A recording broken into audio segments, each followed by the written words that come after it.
This is what happens when you reboot your machine. Yeah, nobody. What has changed? What does this do?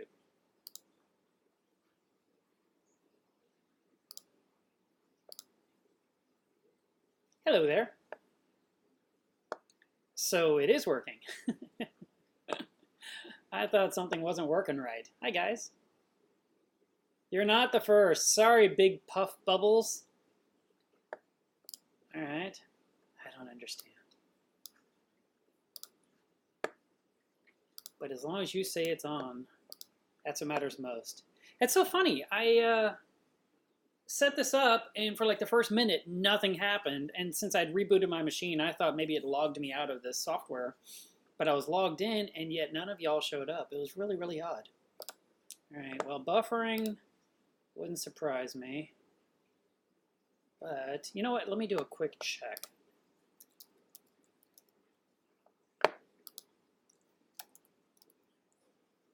Actually, I'm going to jump out of this thing for 1 second to do a speed test.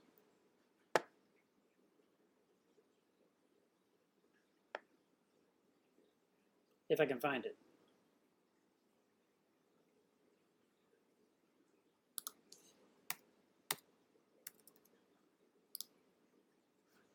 All right, let's see what happens here, guys. Yeah, I'm sorry. There's just no way I can do the Houston trip this weekend. I have too much going on work-wise. I have customers I must take care of.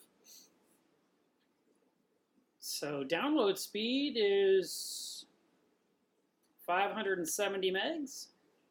Audio is working, thank you. Upload speed is 500 and...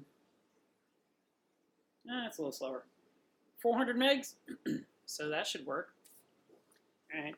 Guess we'll call it a day on all that.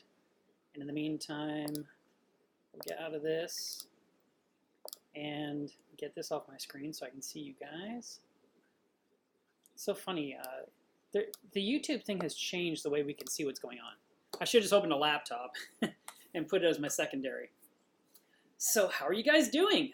There's a lot of things going on this weekend, and so there's a good chance our audience will be smaller, because there is a coral show in Dallas, there is a reef show in Houston, there's a lot going on.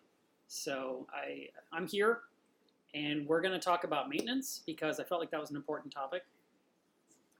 And I wanted to also get you updated on a couple of the things we've talked about lately, and just kind of bring you up to speed on things.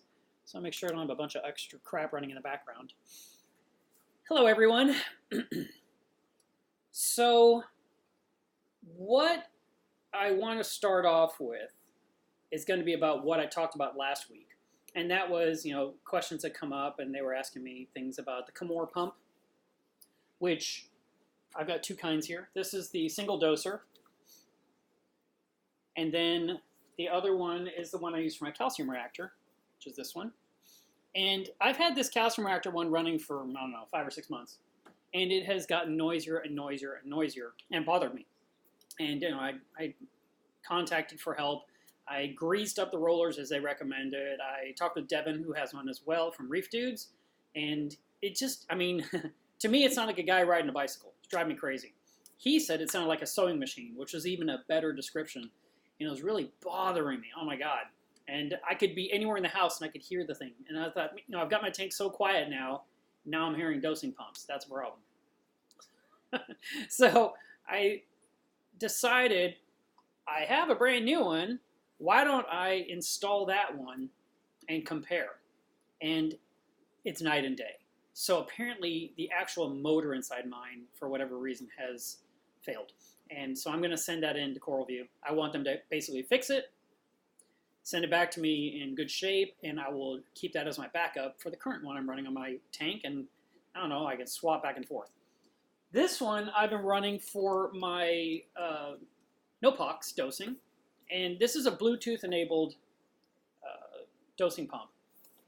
So the X1 came out, I don't know, it was talked about a year ago, and it took a long time to come to market, and they're very affordable dosing pumps. They're $60.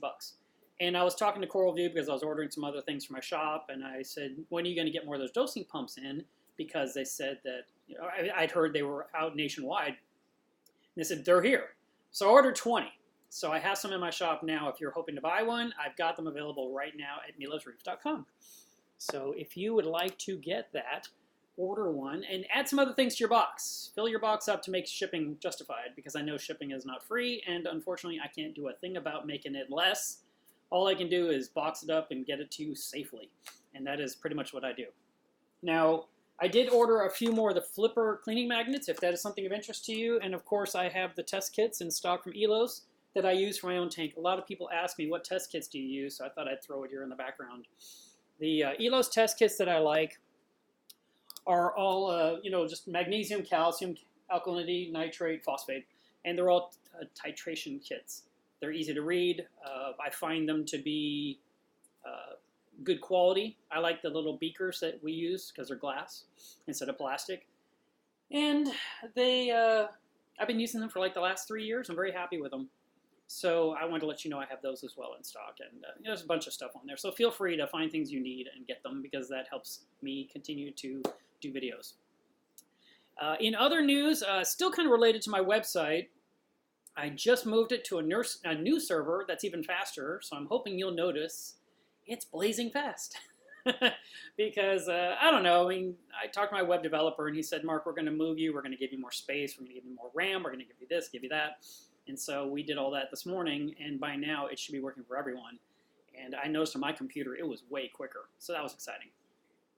And then lastly, oh, you know what? Someone just said I hate Bluetooth.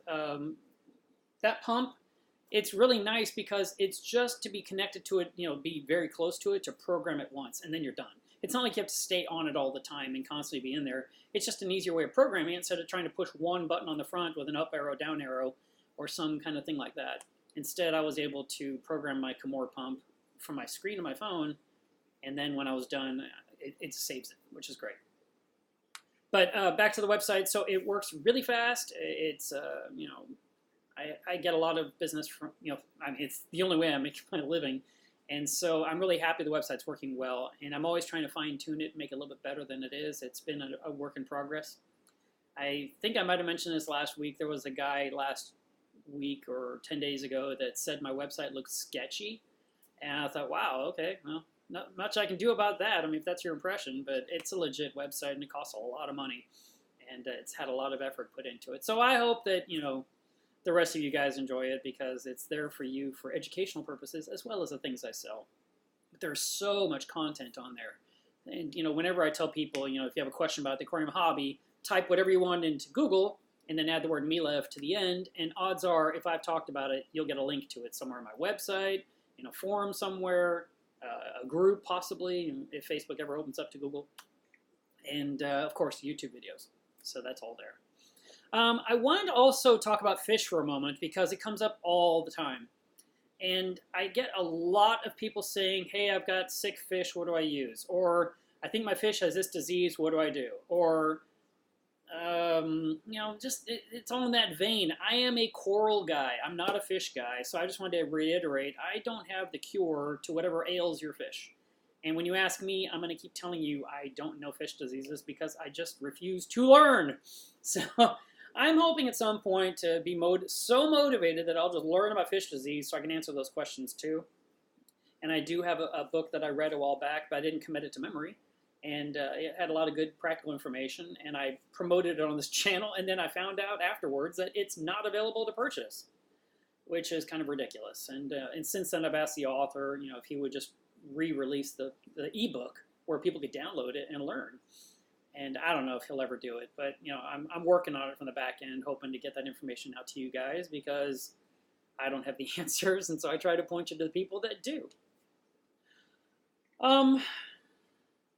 Also, while I'm talking about fish, I'm going to say this again because I see it every single day. Mandarins are not gobies. They are dragonets. So whenever people say, I love the mandarin goby, I'm just like, no, you don't. You love the mandarin dragonet. They're not in the goby family. They're not. So, all right. End of that microscopic rant. So let's talk about maintenance. If you've been following me on Instagram or on Facebook, I have been talking about certain things I've been cleaning on a regular basis. And I asked my moderators today, what do you guys recommend for a topic? And they had suggested, the kind of maintenance you need to do, how often you have to do it, what are the things that matter. So that's a good topic, and I'm sure we've discussed it in the past, but it's always good to reiterate because we as humans tend to put things off. We procrastinate, we forget about, we don't even think about certain things that are out of sight, out of mind. If your tank is wrapped in a cabinet and the doors are closed, there's a lot of sins hiding in there, and you may have completely forgotten to clean the strainer going into your return pump that keeps snails out, but it also clogs up with garbage, and your flow is going into the tank slower, your pump is overheating. There's a lot of downsides to having dirty gear. So we definitely want to clean things like strainers. And you might have a strainer in your overflow box, which is the part where the water drains down. You might have a hang-on back filter on your smaller tank, which has a little strainer basket. That gets clogged up too. These are things we need to remove and clean on a regular basis. One of the things that I like to recommend is that if you were to go ahead and take this, if you can, buy a second of whatever that strainer is, so you have two of them, then what you can do is you pull one off and put a clean one on and soak the old one so you can wash it, without being in a hurry and not worrying about something getting sucked into the pump in the meantime. Especially with a hang-on back filter, because that's protecting your livestock from being sucked into a filter. But same goes for return pumps or the plumbing inside the Durso drain, if you've got that type of drain assembly. These are important areas that we want to stay on top of and want to keep clean.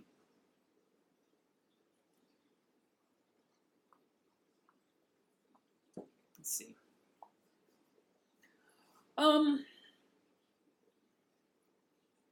Let's just start from the top and work our way down. When it comes to maintenance, that's your general husbandry. Most people think about cleaning the outside of the glass because they don't want spots on there, or they want the inside of the glass to be clean so they can see through it. And that makes sense. But cleaning the top edge of your tank where all the crud is building up, that's very important because a lot of times you have salt creep up there. And the salt is a corrosive element in itself, and it can actually start eroding silicone seams. So you want to get up there with a wet sponge. You can use a bowl of tap water. You can use a bowl of RO water if you're being super conscious, worried about getting anything into your tank. And you're going to wipe it down. You could even use a credit card or a hotel key card or a gift card and kind of scrape away whatever salt buildup is getting really embedded there in the trim. And go ahead and get that all completely cleaned up. And this is a great time to inspect your tank to make sure it's sound, that your frame is holding together properly, it's not splitting or cracking or separating. So you want to clean the top of the tank and work your way down. Of course, clean the glass inside and out. And then the same credit card we talked about, you could actually use it between the sand and the glass down here to get rid of this ugly stuff, because that ugly stuff does not need to be there all the time, and it won't hurt anything in your livestock to take a card or a spatula and just slide it through there and clean that out, and it comes off. It swipes off very, very, very easily. You can also use a sponge, but it's a little thicker, and just kind of work your way through that area, and don't be fearful. You're not going to cause any harm. You're not going to release any horrible things into your tank. From time to time, I like to use a razor blade on my glass, and I always use a brand new blade rather than a used blade, because a used blade might have burrs on it or it could have slightly rusted. And so I always use a brand new blade, and I'll go into my tank basically once a month, and I'll work my way down here on the area where the cleaning magnet doesn't quite get, and I'll get it all the way into my corners, and I want to get this area completely clean of any kind of coralline or any kind of spots of stubborn algae that hasn't come off otherwise, and work my way up. And I like to chisel along the top too, working my way up, up, up, up, just constantly to knock off all the stuff on the inside rim, because a lot of times that's coralline as well. And coralline is a type of algae we like, and as you chip it off the glass, it seeds the tank and spreads it onto the rockwork where you need it anyway, and helps turn your rocks into a pretty purple color. So we definitely want to do that. The weekly maintenance that I always recommend is to clean your protein skimmer, and that means to take the cup off, clean the inside of it, where it has the solution. That's easy enough. And then even the inner neck, clean the inner neck. That's very important.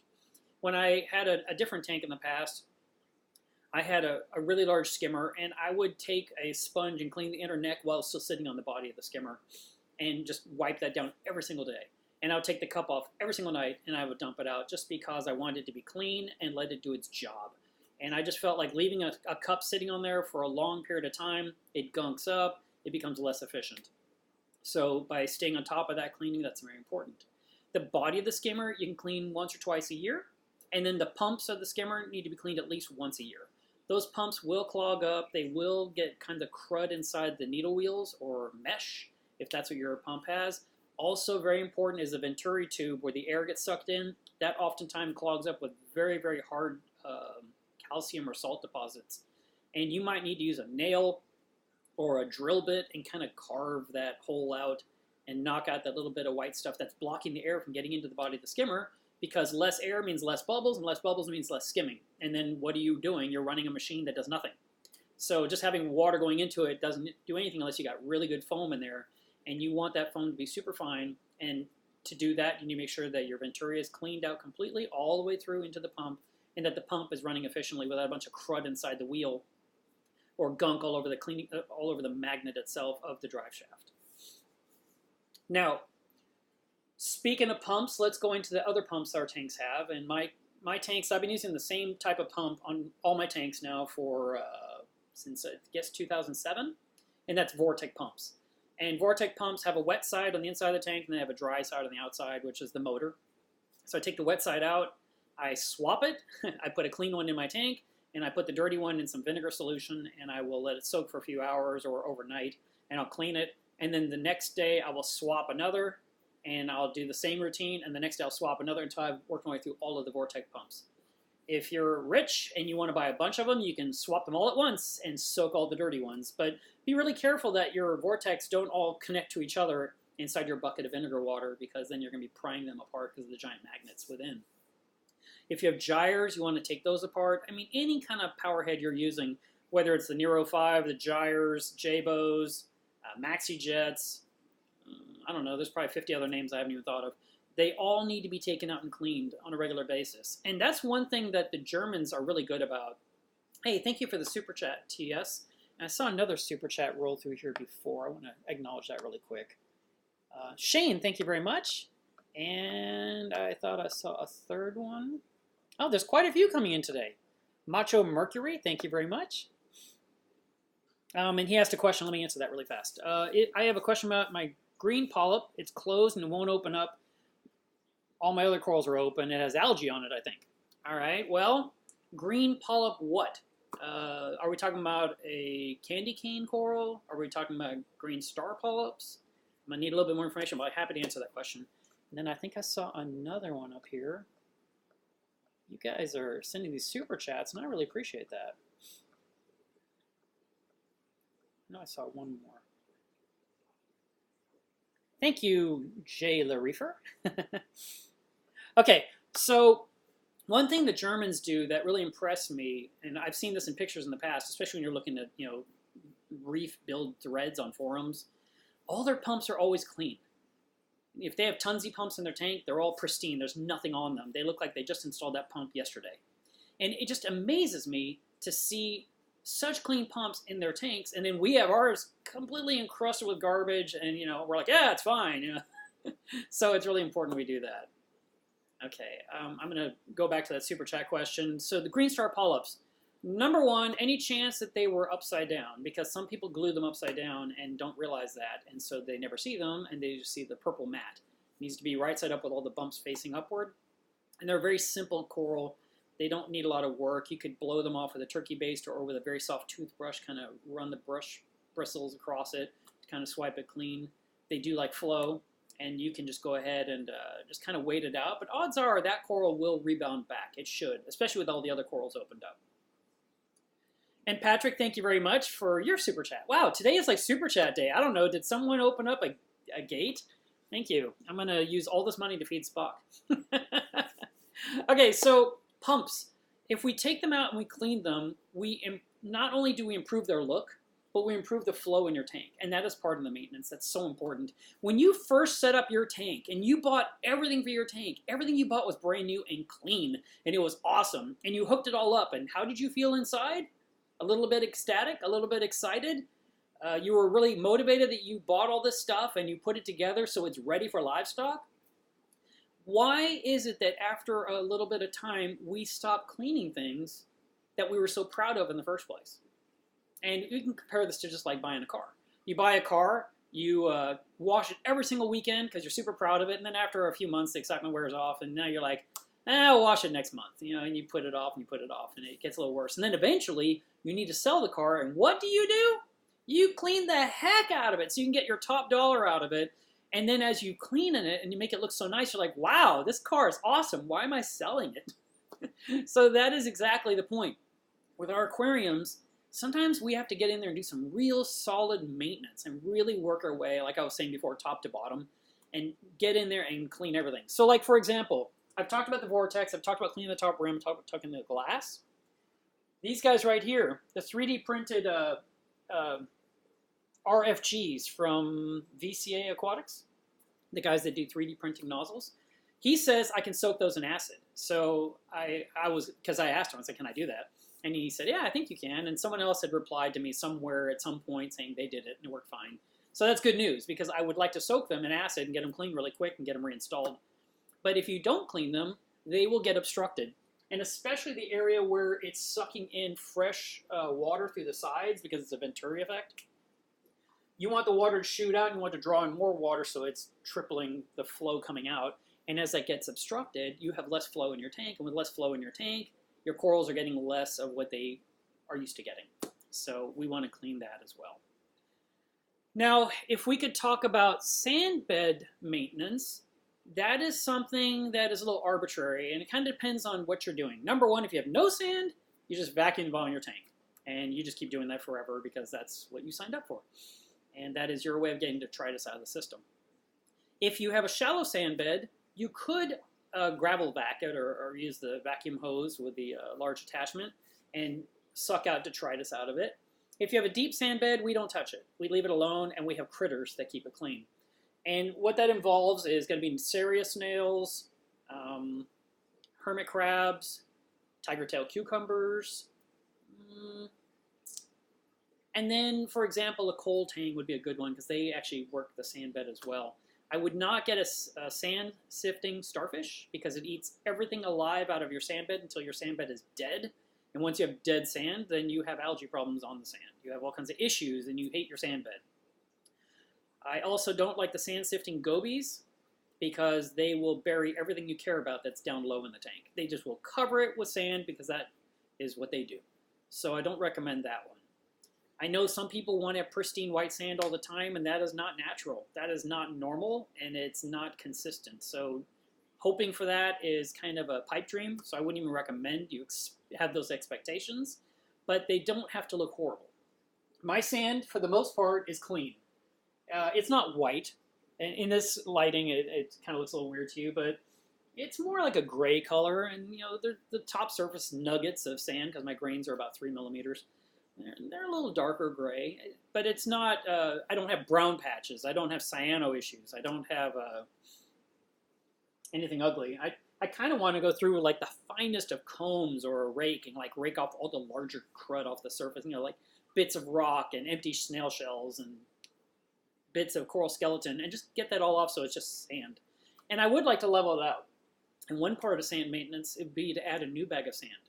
And so I like to recommend at least once a year to buy one bag of live sand and add it to your tank to replenish the sand bed because it actually does, you lose some of it. Either it not evaporates, but breaks down, because it's calcium based, it actually can dissolve over time and be used up by the reef. And so we have to add a little bit more. And so you don't want to add more than half an inch to the current surface. If you add like an inch on top or an inch and a half or 2 inches because you go a little crazy and you're like, I want to add a bunch of sand, what may end up happening is that you smother all the life in your sand bed and you kill it all before it has a chance to migrate up. So instead, add no more than half an inch of sand across everything, level it all out, and everything inside that's alive will work its way up. And then if you said, well, I want more sand, then in like 2 weeks or so, add another half inch and let them migrate up again, and then in a couple of weeks, add another bit more. And eventually you can get to that nice deep sand bed you were hoping for. And in my case, that's what I need to do. I need to add sand way over here because it's super low. It's down to the trim of the tank, and I would like it to be about that tall in my tank. So that is maintenance on that. If for some reason you wanted to wash your sand out, like you're like, I just want to siphon it all out, I want to wash it, get it clean, and put it back in, that's usually done when you're breaking the tank down because you're moving somewhere else and you're setting up a new tank. Very rarely do people take an existing reef tank and pull it down and do that kind of work on it and reestablish it back all at once. That's really hard on the livestock, so I would avoid that one. If you wanted to clean a refugium out that's full of sand that's very old and dirty, you can definitely do that because you can kind of basically take it offline. You can close the valve where the water's going into the refugium area. You can clean it out completely. I mean, you can take a garden hose to it if it's big enough. And you can hose the whole thing out, shop back it nice and dry, wash out all your sand, put the clean sand in there, add your macroalgae back in there, and turn the flow back on, and it's just a nice, clean, new zone of your entire ecosystem. But you don't want to do that kind of thing inside your display tank itself. It's going to cause more trouble than it was worth.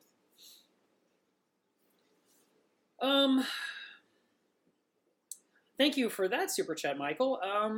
He asked for a 350-gallon soft tank. Would no pox be better or biopellets? It depends what you're trying to reduce. In your soft coral tank, you may see that you're dealing more with nitrates than you are with phosphates. And so it's what you're trying to eliminate.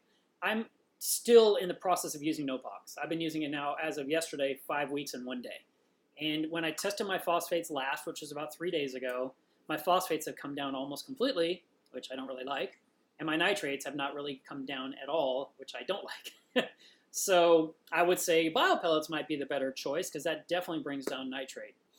But I'm trying to see if I can get no pox to work for me because I really want to say it worked. And that way I have some personal real-life experience using the product. And it's not because I've heard about it forever and I've had to tell everyone I've never used it. That was my answer when they asked me about it. So it's definitely working. I get no algae on my glass whatsoever. And I know this is a terrible representation behind me because it's just blown out. And there's not much I can do about the lighting. But let's see, what does this camera over here look like? It looks terrible too. It just looks blown out. I don't know. It's not the way my reef looks to my eye, even right now. But I can't stand it.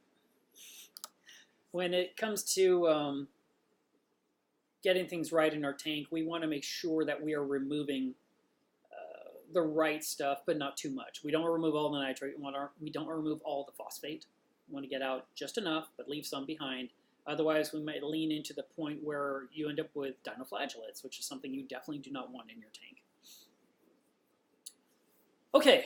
I see your questions happening. I'm not intentionally ignoring you, but at the same time, I want to stay on this topic as long as I can and then address all of your questions. And what I'll probably do is scroll way back up and then come way back down. That would be the best method. Maintenance. Another thing that you need to maintain, and it's very important, is to maintain your RODI system. And people often ask me, how long are the filters good? How often should I change the DI? When is my membrane bad? I had a customer call me up who bought one of my RODI systems and says, Mark, I can't make any DI water. It worked a month ago. Okay, so two things came up in my mind firstly. Number one, you're not running your RODI system once a week, and that is problematic because you don't want water sitting stagnant in that unit for a long period of time. It should definitely run once a week, at least 15 minutes, to avoid stagnation issues that can lead to bacteria problems. So that was the first thing. Secondarily, I was like, why hasn't he run it in a month? And so we talked, and it turns out because he only uses it occasionally and he pulls it out of storage, so to speak, he actually hooked it up backwards, and so no water could come out because he was putting water in the out instead of water on the in, and it was just wrong. And once you switch lines, it worked perfectly. But when it comes to maintenance, it also comes to replacing the filters in your RO system, which are the sediment and, in my case, 2 carbons. And those should be replaced every 6 months. And that is based on the premise that you will make about 125 gallons a month or less. And if you do that, you just change those 3 filters automatically every 6 months like clockwork. So once in winter, once in summer. That's all you got to do. The DI is replaced as it's consumed. I have been running the same DI for my own RO system for a very long time. I don't even know when I changed it last because my TDS coming out of my membrane is 2. So the DI has lasted an exceptionally long time. If the TDS coming out of the membrane was 20, I'd be replacing that DI every 4 months. So it comes down to the what the levels are coming out of the membrane itself. And people ask, how long does the membrane last? Well, the membrane can last between 1 and 5 years, all depending on where you happen to live and what your source water is. So I know that's a huge, big difference. So how do you know when to change it? It comes down to how much water is coming out of the membrane and what is the TDS level coming out of the membrane now, and then when the problems start arising, what has changed. So like for example, let's say your TDS is always coming out at 10, and suddenly it's coming out at 80, or it always comes out at about a gallon every 15 minutes, and all of a sudden it's taking an hour to make like 3 cups of water. Then there's definitely an obstructed membrane. It has to be replaced. But also keep in mind that those 3 pre-filters are so important. If those are clogged up, you're starving the membrane, and so very little water can come out, and your TDS could rise. So pre-filters have to be changed no matter what. That is what protects the membrane. And if those have been properly maintained, then the membrane on top should last you a good long time until it finally conks out. And when it does, you're going to have to remove it, and you would want to replace it and its matching flow restrictor at the same time. And I keep all that stuff in stock. So if you have a problem with that, you can contact me. I've been selling RODI systems for over 15 years, so I know a lot about them, and I build them. So I mean, I really do know them pretty well. All right. Also, something that some people like to do. I've never, ever done this, but if you wanted to, what is the word I'm looking for? Wanted to sanitize your RODI system. What you could do is remove all the filters and the membrane and put it all back together again. Well, almost all together again. And add 1 teaspoon or 1 tablespoon of bleach into the very first housing. The one the sediment filter was in, and then turn on the water. And let that bleach work its way through all the housings, up through the membrane and out through the DI housing and out. And let that run for a good long time. God, I think it's like at least 15 minutes. And I've never done that because I don't like the idea of putting bleach in my RO system. But that is one way to sanitize it. And then afterwards you could run it, you could take the housings off, you could wipe them all down. You could then run it again for a while to flush more water out of it, out of everything, and then open it up and smell it. And if everything smells bleach-free, then you can go ahead and put your membrane and your filters back in. But I have never done that, not even once. My RO system is inside my home. It's in climate-controlled elements where it never deals with hot, never deals with cold. It's always 73 degrees in here. It's got no sunlight on it whatsoever. It's completely in darkness except for the light in that room. And so I've had nothing weird happen. And I will take the housing off. And usually when I dump out the old filter, I will then, because when you take the filter off, it's full of water. And so I'll take the sediment out and throw it in the trash, and I pour the water in the sink. And at that point, I'll take a paper towel and wipe it down inside, make sure it doesn't come back with like a bunch of foul gunk, which it never has. That is a good time to grease the O-rings that are inside the top of the housing and then screw it back on. That's as far as I go. I've never done the bleach thing, but if you feel like you want to do it, you could. And I guess a smart move, just thinking off the top of my head right now, after you've done the bleach run, you could go ahead and unscrew that first filter again, and you could put in 1 tablespoon of prime and screw it back shut and turn it on again and let prime run through the system, because that dechlorinates, removes chlorine, chloramine, nitrate, nitrite, it removes everything. It's stuff made by Seachem. And so maybe you could do that as a follow-up, as an extra precaution. Tulsa Area Reef Club, thank you for the super chat. That was very nice of you.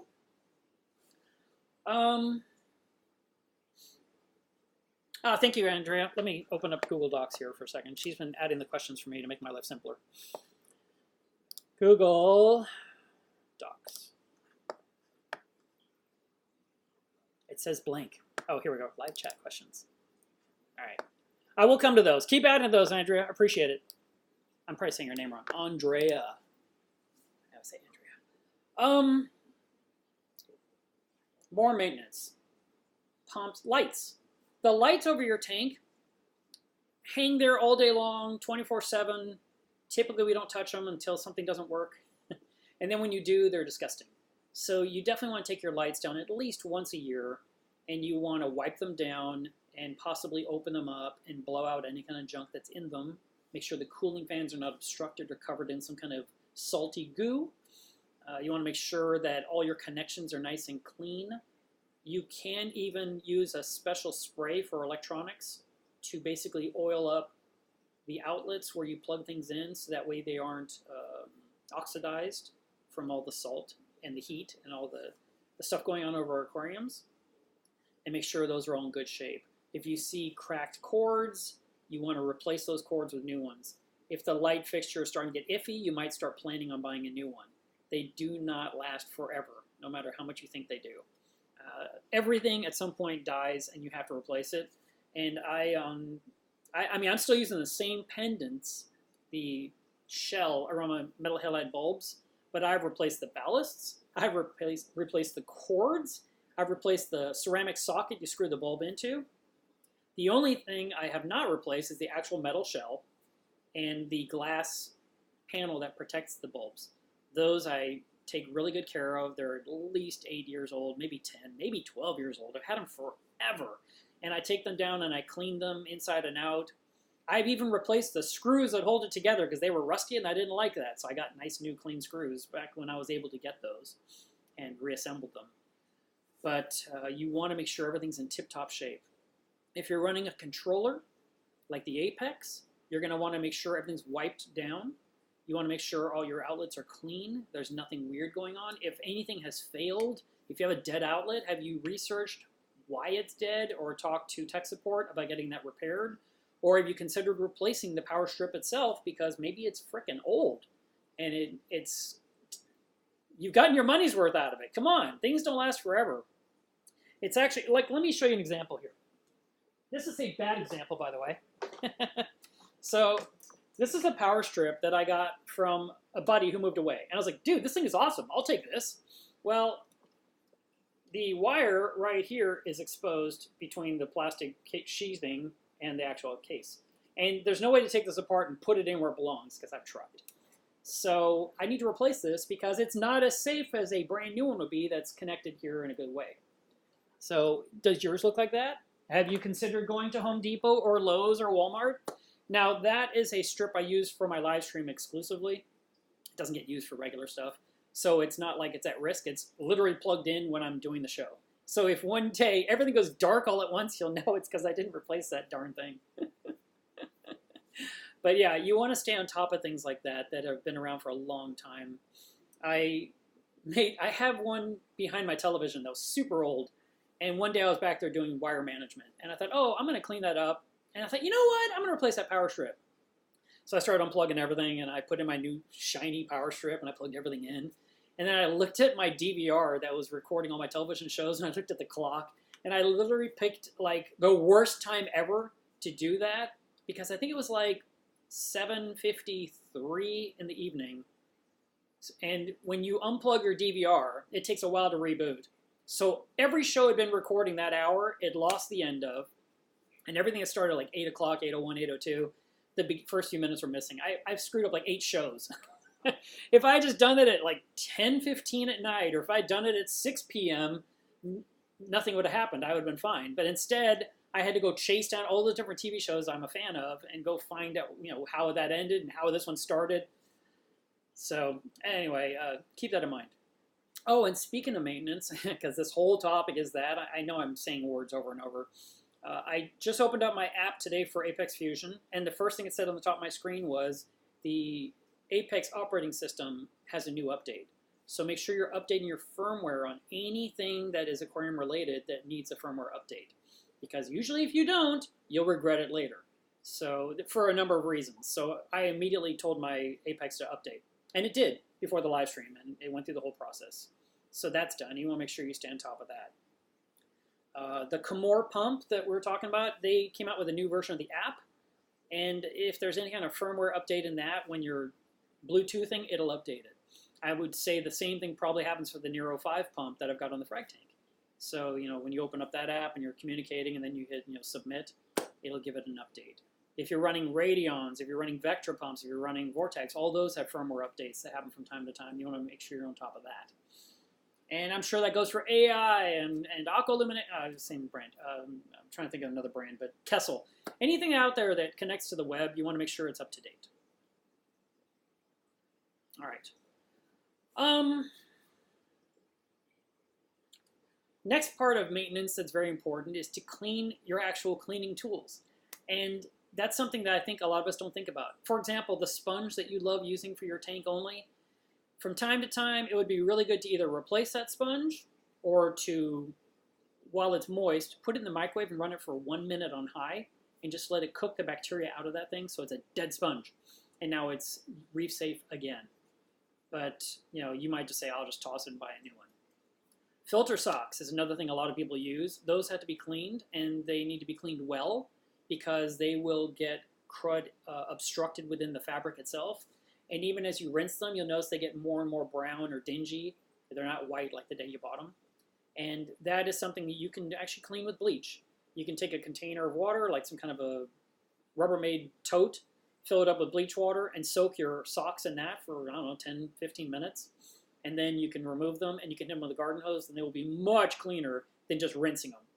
And then if you want, again, we're back to prime, you can go ahead and you can fill up a container, again, with fresh water, tap water, add prime, and soak the socks again. And then after they've been soaking there for like 10, 15 minutes, then you can go ahead and take them out, and you can just hang them up to dry, let them drip dry outside in the, now our weather's nicer, we're not dealing with winter anymore. You can go ahead and put it outside and let it air dry and let your socks clean. Some people like to clean their filter socks inside the washing machine. I have done it, and I've broken my washing machine doing that, so I'm not the biggest fan of that move. Some people have put them in their dishwasher. I just don't know how they get away with that, but I haven't done that one. That seems kind of pointless to me. But you can definitely garden hose them, and that's good enough, but then you might need to replace them from time to time. They're not going to last as long because they're getting obstructed. If you have scrapers, you want to replace the blade on the scraper, or it could be a plastic blade or a metal blade. Those things wear out or they get dull. You need to replace those with new ones. Any kind of, I mentioned pumps before, but like any kind of power heads you're using for mixing, you want to clean those. And that means give them an actual vinegar bath, just like you do any other pump, and inspect them, take them apart, look at them, make sure the power cords are safe and not coming out. I just saw a post from someone recently that had a pump in their sump. It was probably the return pump. And there's 2 wires going in, in a single sheath, and one side had come loose and had fried the entire reef. Killed everything. So it's really important to inspect your gear and make sure that all of your stuff is in good, safe shape and something you trust. Think about it this way. Would I hold my hand on this underwater? And if you think, no way, then get a new one. Replace it with a new one. And you want to clean the inside of your mixing vats, your mixing jugs when you mix up solutions like alkaline, calcium, magnesium, whatever other element, kalkwasser. Those all need to be cleaned out. You can't just ignore them and let them be. You want to go ahead and wipe down the walls. You can scrub them down with okay, let's take the saltwater vat. You have this barrel, this trash can, this Rubbermaid, whatever you use, a bucket, and you mix saltwater in it. You can scrub that down with some bleach water. And it can be 10-to-1 bleach water. So that means 10 parts water, 1 part bleach. It really should say 1 to 10 is the way I should say, because we say bleach water, so 1 to 10 ratio. And just scrub it all down using a sponge or using a rag, using a brush, whatever it is you like to use. And then rinse it really well and let it air dry for 24 hours. The air dry is so important, especially in the sunlight. That's a great place to put this stuff. Because as it dries in the air, the sun is dissipating any kind of residue of bleach. It just evaporates. It's great. And of course, do the smell test. Smells clean? You're good to go. You can start using it again. Also, the container you store your RODI water in, like for top-off, the top-off container should be cleaned periodically to make sure that everything in it is nice and clean. If you don't, you could put brand new 0 TDS water into a dirty vessel and measure the TDS of the water in there, and it might measure 20, 40, 80, or higher because the vessel was dirty, not the water. The water was perfect. So we want to make sure that you're on top of that. Another thing that I like to emphasize as part of your maintenance is, of course, to test your water every single week. And when you get these kits, they usually have something like 50, 60 tests in them. That means there's enough for one every single week. So test your water weekly. And I like to recommend that the moment you open up your box, peel the lid back, write the date you open the box for the first time, and that way you can see the date when you open it up. And if it says 2017 inside it, toss it and get yourself a new kit. Don't keep using it because you have some solution left because you were so lazy you didn't use the kit every week like you're supposed to. Those kits do not last forever. The elements inside them, the reagents, they do foul. Every single time you open the lid and you use it, you suck in some air from your ambient environment. It's degrading the product, degrading the product. Every time you unscrew a lid, every time you expose a test strip, oxygen hits it, it affects them. So these things do not last until they're empty, and you should not try to keep getting every penny out of it. Use them every week. Once they're done, get new ones. That's part of your maintenance. All right, what else have I forgotten? I didn't type up a list for this one. I apologize. So I'm going off the top of my head. Cleaning your sump. Sump maintenance is kind of a personal choice. And for myself, I like to clean mine about twice a year. And usually when I do it, when I really clean it, I will be scraping on the walls, I will be chiseling all the stuff off the bottom, I'll get it all into a pile, and then I export it one way or another. Typically, I am the lazy way, so I take a credit card and I shove it under the stuff and I lift it carefully, so I have a pile, and I dump it in a bucket, and I do the same thing, and I do the same until I get it all out of my sump. But other people are like, just use your shop vac. Well, I don't do that. The VCA nozzle, I love that thing. It makes me actually vacuum my sump quite a bit more often now. I see the pile of detritus build up, and I go, and then I open a valve and pump some salt water into my sump, and I'm done. And it's super easy and fast. And I really like that little attachment. It fits right onto a maxi jet. And I think that part's like $10. So very inexpensive, simple way to vacuum the junk off the bottom of your sump, which is usually hard to do because it's flat with the floor, so you have no gravity to work with. So that was a very nice item to purchase as part of your cleanup gear for your reef tank. I think that's all the maintenance I can think of. So feel free at this point to suggest your maintenance tips. I'll be sure to reiterate them here live on camera. In the meantime, I'm going to go back to these questions that I have been overlooking because I want to see what's going on. All right, so our first question is from Caesar. And he says, what can I do if flux didn't work to remove my bryopsis?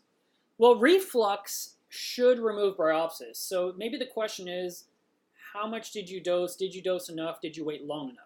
Because that is sort of like a 3-week project. And when you dose that product in your tank, you're not supposed to run your skimmer for about 3 weeks. You can always reach in and rip off what's bothering you manually. You are part of the cleanup crew. Don't ignore yourself. You're a big part of it. And when you're dosing a product to kill something, it's weakening it in your tank and makes it easier to pull off. So you can definitely do that. You can also add more of your more new cleanup crew items to start devouring this dying off stuff, and that will help eliminate what's going on in your tank. And then worst case scenario, you can remove the actual thing that's really encrusted with bryopsis, and you can, like for example, if it was nozzles or the side of a magnet or something, or the teeth of your overflow box, you can clean that either away from the tank or with peroxide. You can scrape it clean. Or if it's a rock, you can drip peroxide on the rock and then rinse the rock and then put it back in your tank. Reef Keeper asked, how often do I change the soft tubing on my Skimmer pump? I replaced it after 3 months, and I bought a whole bunch of them. I think I have like 10 or 12 or 15 of those things, so I'd have plenty on hand. Since I installed a brand new Skimmer pump, this one here, it came with a brand new tubing in it, so I'm using a brand new tube. So technically, I guess we're another 3 months, but I replaced the entire pump. So, all right. Yusuf asks, I have a 60-liter saltwater aquarium, and I have anemones and 2 clownfish. How often should I do a water change? The general rule is 25% once a month, and that's really easy for most people to do. Some people like to do it more frequently in a smaller amount, and that is doable. It really comes down to how much effort you want to involve yourself with. I prefer to just do it once a month. Um, Vital Deprivation says, how do you remove a support brace to put a sump in? I have a picture of how I did that under my 55-gallon aquarium. I actually rigged up some 2x4 framework, and the picture is 1,000 words. But basically, I put a piece of wood behind my aquarium, so against the wall, against the sheetrock. And then I put two 2x4s horizontally where they sat on top of that piece of wood in the back. And then I lifted the front up, and I supported that with more 2x4s. It was quite the process. And by creating that lift, I was able to pop out that middle style, pull out the old sump, put the new sump in, put the style back in place, and let it back down. And the whole process maybe was a 20, 25-minute ordeal. It was not a big deal. It's very nerve-wracking, but it turned out to be no big deal at all. So that's how I'd recommend it.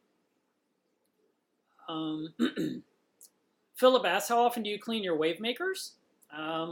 I'd say that the Vortex are pulled off about every 3 months and cleaned out.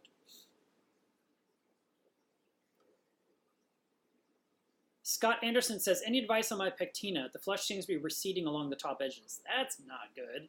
That is not a coral I've kept, but I would think that that is a coral that you might want to put in a product called Revive from Two Little Fishies. It's a coral wash. It's great for LPS corals. It's not harsh, and maybe that would help. I had this weird thing happen once, a long time ago. I had a candy cane coral. Pink hammer coral. Very small heads. Lots of them was the size of a volleyball, and everything in my tank was open except for that one coral. That coral was closed down, and I couldn't figure out why. And I had this weird feeling that inside all those heads was a little bit of cyanobacteria. So I went ahead and I treated my tank with ChemiClean, and then 3 days later I did my water change and I turned on the skimmer again, and the entire coral opened up. I feel like that bacteria inside the polyps themselves inhibited the coral from opening up, and that solved my hammer problem. So I don't know, maybe that's something you'd want to play with the idea of? I mean, I don't just like to throw something in my tank necessarily. Like in that case, I was trying to solve a problem I had with the coral, even though I didn't have cyanobacteria visible like on my sand bed. Shyam asked, how old is Spock? I've had her since 2004, and she was probably 2 years old when I got her. So she's old. Dynamite says, can you use skimmer sludge as fertilizer in a garden, or is it too salty? I don't know. I rinse my stuff in a sink and I'm done. Mike Howard says, what's the shirt? Well, it's a guy in Australia that designed it. They exist on Amazon. In one of my old videos, I did a link to it. I can't remember his name, but these are a couple of hammerhead sharks. So it's kind of neat looking. Kelly asks about RODI systems. She says that her incoming water is 720 ppm, and the water coming out of the membrane is 8, and I don't use the DI because I don't see the need. Well, if you used a DI after the 8, you would then have 0, which would be even better than 8. And ideally, we do want ultra low or absolute 0 water going into our tanks in the first place, because we are trying to eliminate problems in the first place. So let's compare it to this. You know how everyone sets up tanks with dry rock and dry sand because they don't want any pests? Well, then why would your water not be like that, pest-free? So polishing it off with a DI, and I sell an add-on DI. You can add on to your RO unit. And the nice thing is you can drink the RO water. That TDS of 8 tastes great. And then after that, you would then use the DI water for your aquarium. And you can change that DI as needed. I do want to make the comment, because someone was here picking up an order today, and I don't know if they're married or if it was his girlfriend, but she had asked, can I drink that water, or do I have to buy like a Brita? I said, no, you can absolutely drink this water. And he says, oh, but you have to replenish your elements or your trace elements. I'm like, no, you don't. RO water is completely safe to drink. You will never, ever be hurt by RO water. I've been drinking RO water since I bought an RO system. And I remember, before I even got in this hobby, a long time ago, someone had this white brick, looked like the size of a loaf of bread, sitting next to their sink. I was like, what is that thing? Because I was washing my hands. And I was like, you got this weird white thing by the sink. And they said, that's my reverse osmosis filter. I said, what does it do? And they said, oh, it makes my drinking water taste good. And where I lived, water tasted and smelled terrible. And I was like, wow, okay, I didn't know that. And she goes, it's really slow. And I didn't know anything about it at the time. So that was, a long time ago. Then later on, when I was setting up a saltwater tank, I started with tap water, like a lot of people do. And I learned you're supposed to have an RODI system. So I went to eBay and I found one. And I did a bid. And then, I'm at work because I work nights. And so I check. How did I check it? It was a long time ago. I guess I checked it on my phone. Or no, maybe as soon as I got home, I checked on my computer. And it said I'd been sniped and that someone had beat me. I was like, because it was a really good price. I think it was like $125 or so plus shipping for this 100-gallon-a-day RODI system. And so I wrote the seller. I said, if you ever have another one for sale, let me know. And they said, not only will we sell you one, we'll sell you for the same price that the winning bid got. And I was like, wow, really? And he's like, yeah. He says, no problem. And so he sent it to me. And I loved it, and I started making my drinking water from that point forward, and then, of course, aquarium water. This was back when I had my 29-gallon aquarium. And I loved it so much, I was telling everyone about this one product, this RODI system, and I ended up getting them a lot of sales, because I would say, this is a good unit, you can get it from this company, or however I did it, probably pointed to their eBay page or something. And they contacted me and said, Mark, you're so good at selling these things, anytime you need filters, they're on us. I was like, okay. And then a couple years later, I guess, they contacted me and said, hey, Mark, we just want to let you know we're selling the company. We don't want to do this anymore. And I thought, oh. And so he said, so we're selling to this other company. I was like, okay. And he says, but we told them about you and how you refer people. I was like, all right, fine, whatever. So then this new company, new to me, took over and was selling a totally different RODI system. Wasn't even the one I had. They didn't even list the one I had. And I was unhappy with, I had my auto shutoff valve wouldn't turn off anymore. So when I contacted them and said, hey, my name is Mark Levinson, and, I was referring people to this company, the guy said, well, you got to pay for that part. And I was thinking, well, isn't that the whole point of the referrals, that I kind of get, the occasional piece of something for free? And he was just like, that's not how I do my business. And I was just like, okay. Anyway, I was so annoyed at the guy that I went and hunted down the original people that I had been working with, and I said, I want to sell these RODI systems. I don't want anything to do with what you sold him. I literally want to know where I can get an RODI system and sell it on my website to brand new customers. I don't want to affect anything over there. I get that. You did a transaction. I'm not trying to undermine that. But they're not even selling the unit you sold, so I want to sell that unit. How do I get my hands on that? So they told me everything. And I started selling RODI systems about 15 years ago. And that's where it all got started. And then later on, other companies came out, selling. There was companies already selling them. But later on, other companies like BRS came out and started selling RO units. And I remember a couple of years ago, I did a bunch of videos about RO units, finally, after forever. And I remember one guy getting really mad at me, saying that I was stealing them from BRS and ripping their label off and putting my label on. It was hilarious, because I've been doing it before them. And just a lot of the systems do look similar. All right, so that was, boy, did I get way off topic. But anyway, no, I definitely recommend drinking RO water. You have nothing to fear. Everything you cook has water in it of some sort that is not RO water. So you have nothing to fear. You literally can drink it all day long. And I use it for tea, coffee, drinking water. And then, anything else, I use tap water. If I'm going to boil something or I'm going to add water to it, I don't grab RO water every single time for those kind of things. And then, a lot of things we add soy sauce or we add milk or we add this, they all have water in them. So don't have to worry about that. All right, more questions.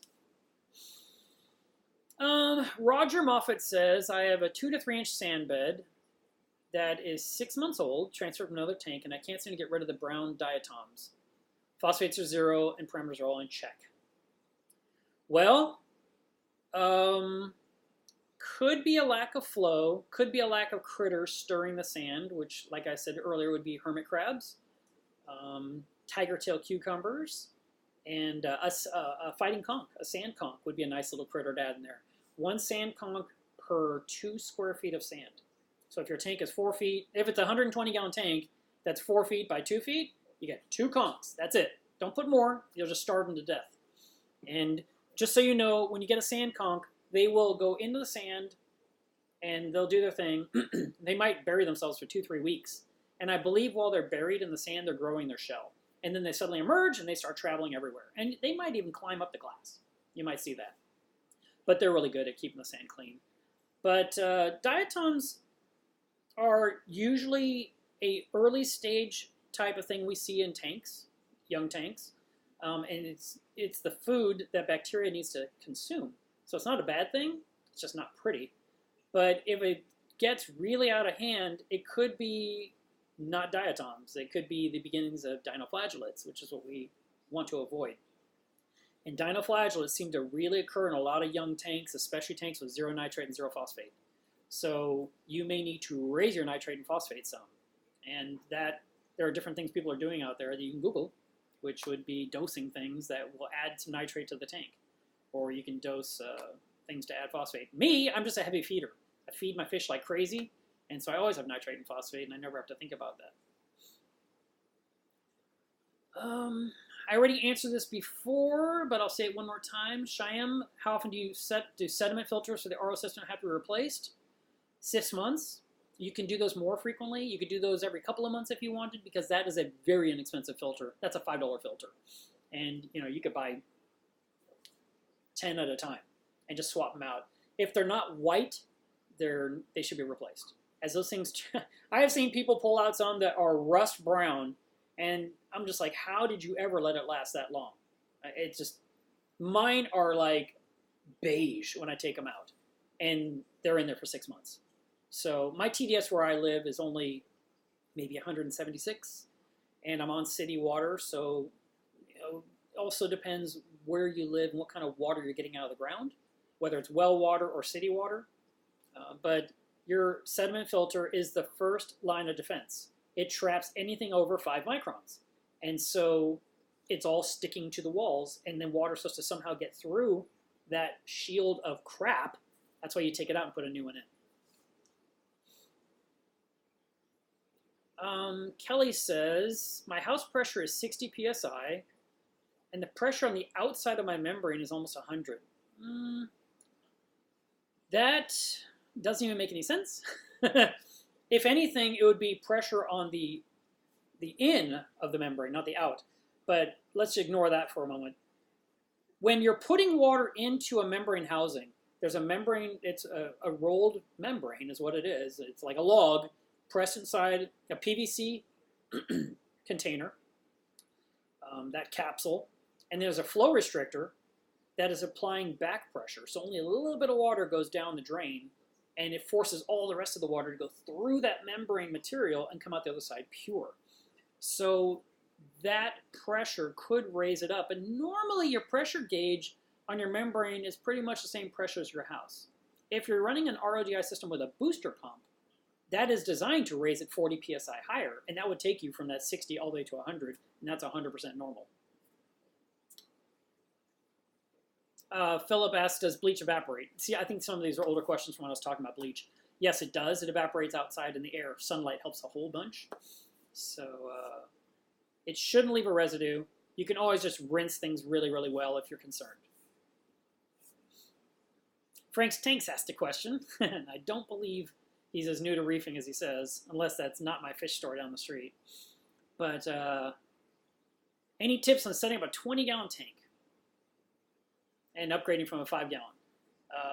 When it comes to setting up a small tank, you want to just plan for all the things you're going to need. Any size tank needs the same things.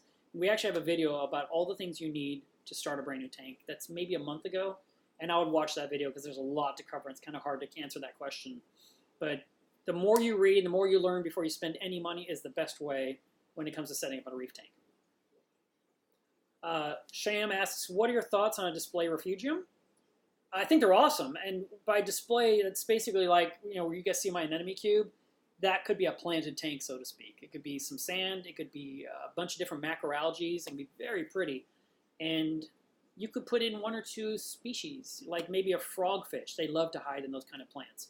Or you might want to, put some seahorses in there, and then it's more enjoyable, and you're feeding it regularly, and all that food is just helping those plants grow. And so you get to enjoy it rather than having something hidden in a compartment under your tank.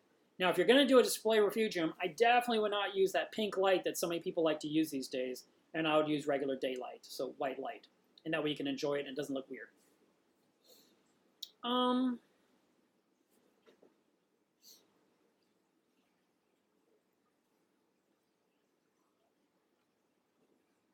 CJ Aquariums said, what is the biggest water event you've had? I just recovered from clamp failing. Well, I'm leaning against my biggest water event. My 400-gallon tank that I set up in 2010 or 2011. 13 months later, it leaked at the midpoint, and I had to drain the tank down all the way halfway down to stop the flood. And so 200 gallons had to come out, so to speak. And that was a big deal, and it took 18 months to get the tank replaced. And that is this tank here that in 6 more days will be exactly 5.5 years old.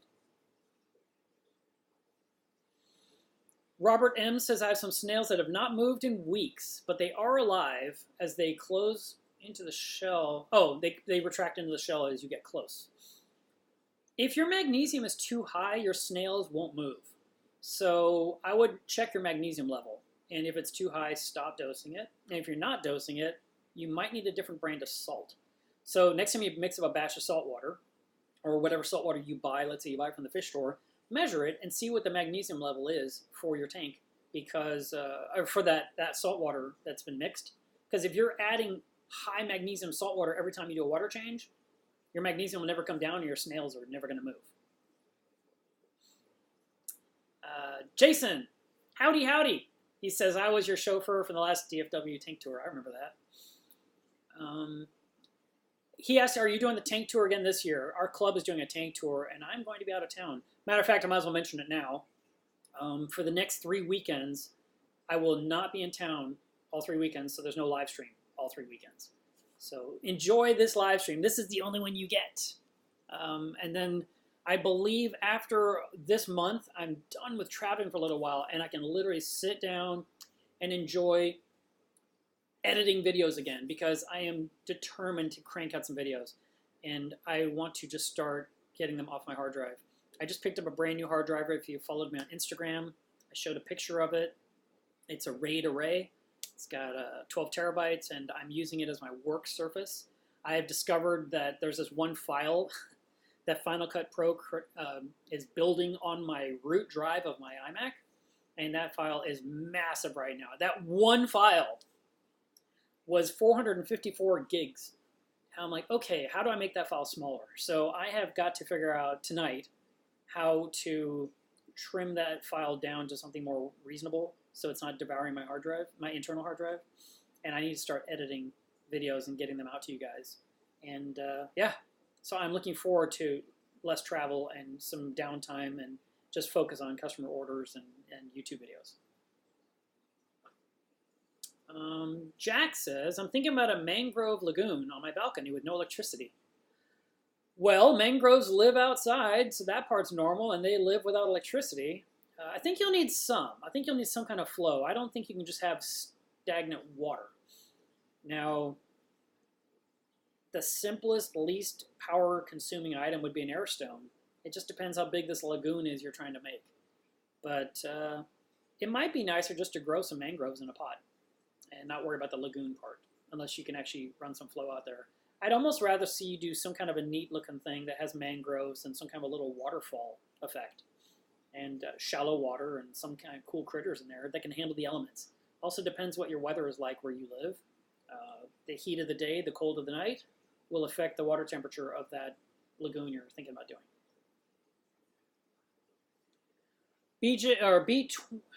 B2's Reef says he's fighting cyano, but the tank is only 7 months old. Should I try ChemiClean or keep fighting the good fight? You should try ChemiClean. In 3 to 5 days, that stuff will be gone, and you can enjoy your tank again. Mickey says, I only get coralline on my rocks. Is that normal? How can I make it grow purple? I hate that it almost looks black under blue light. It sounds like your coralline is reddish, and it makes me wonder if it's even coralline. I do have pictures of coralline algae on my website in the Critter ID section. You might want to compare and see what that looks like, and make sure we're talking about the same thing, because maybe you're dealing with cyano, which does look black under blue lighting. Alisher says, what do you think about the Triton method? Well, I don't have a lot of personal knowledge. I mean, I have the general premise. I've dug into it. They love a big refugium, and I'm not opposed to that. And based on test results of you sending in your water, they tell you what to dose. And it helps you avoid water changes. So, you know, if you like that method, that mantra, then you can definitely go with it. And there's people doing it. I don't know which part of the world is really, you know, like their popular way of doing it. Like, I don't know if that's a huge thing in Holland or it's a huge thing in Germany or if it's just, you know, people are doing it here and there around the world. I just don't know that part. But definitely interesting. You're talking to a guy who hadn't done a water change in 18 months. So, and I wasn't doing the Triton method. I was just doing Mark's lazy method. I was trying to do something different, and it didn't quite work out. Moshe asks, will you ship to Israel? Depends what you're asking for, but I do ship things. I just shipped something not too long ago to Denmark, so it happens. Gareth says,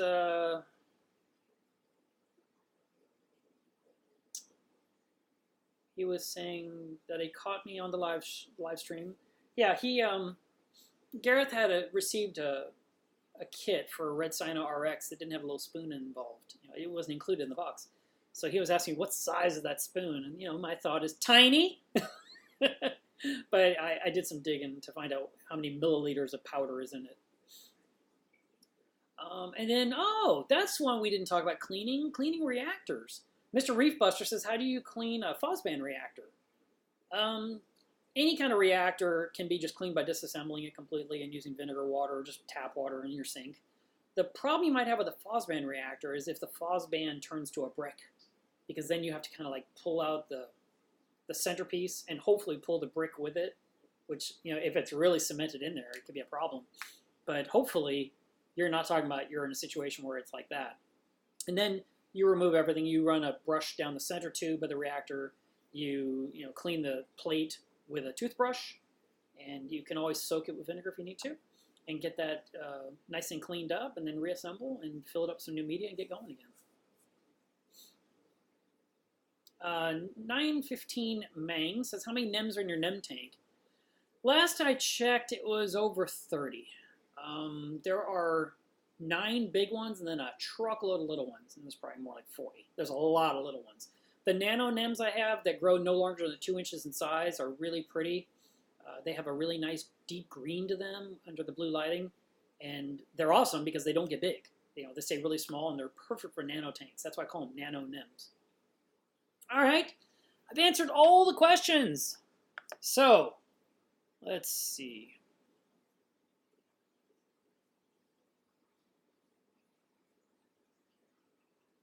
Ooh, I see all kinds of good advice being given by people here, too. So Frank's Tanks is in Kentucky. That's crazy because Frank's Tanks is within walking distance of my door, too. Let's see.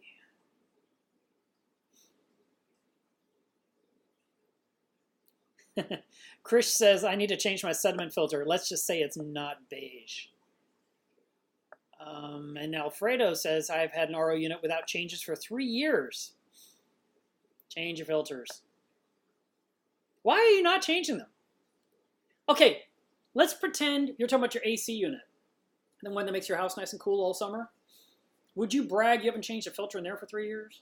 I mean, come on. Change filters.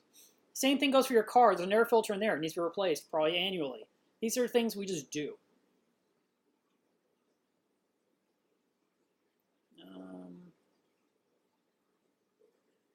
Chris Grease asks, how do you know when to change your RO filters? And he said about every 6 months, which is what I've been stating. You change those filters like clockwork based on how much water you're using. But generally speaking, if you make up to 125 gallons a month of water, and that'll be top-off water and salt water for, you know, mixing for salt water, then you want to change your filters every 6 months. If you are running an RO system for a 30-gallon aquarium, you could probably go a year without changing filters because you're only going to need like half a gallon a day for top-off, and you're going to need, I don't know, 5 gallons for a water change once a month. You know, it's very little water being used. But the pre-filters are protecting the membrane from being damaged. And the longer you ignore that, the more likely your membrane is getting eaten up by chlorine. And we don't want to have a bad membrane because the membrane is what's doing all the work. That's why when you put the dirty water into your RO system and it comes out almost near zero, like it comes out at 7 or 3 or 2 or whatever number it is, it removed all of it because the membrane did its job. Those pre-filters don't remove TDS at all. They protect the membrane. The membrane does all the work, and then the DI does the last of it.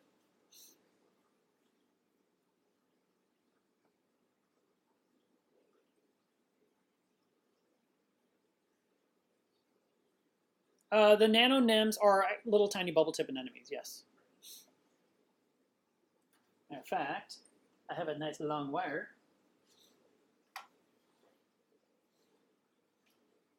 So let me lower this slightly. Give you guys a different view. So all these anemones up on the glass, those are the nano NEMs. And those are like 3/4 of an inch to 2 inches in diameter. And then in the very background, over that acrylic casing that's around my Vortech, you can see a couple of them with their green hue.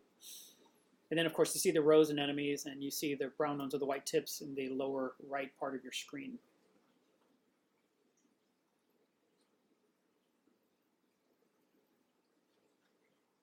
I love those little guys. I think they're super cute.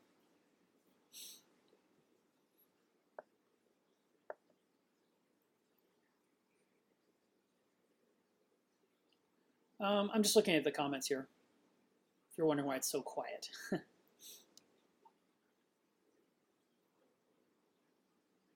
C. Dunham says, after seeing my mini washing machine, have you gone to Amazon yet? No, because I don't run filter socks. I don't care.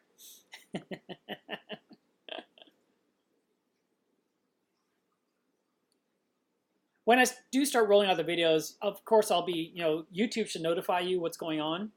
And then, of course, I'll be promoting those via Instagram and Facebook to let you know that new videos have been released as well.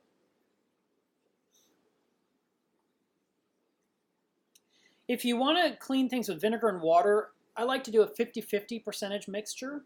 So 50% vinegar, white vinegar, and 50% water. And I like to always use cold water, not hot water. Because if you use cold water, you don't have to worry about inhaling any kind of fumes. If you use hot water, the steam could be inhaling all kinds of crap from the cleaning process. So you want to avoid that.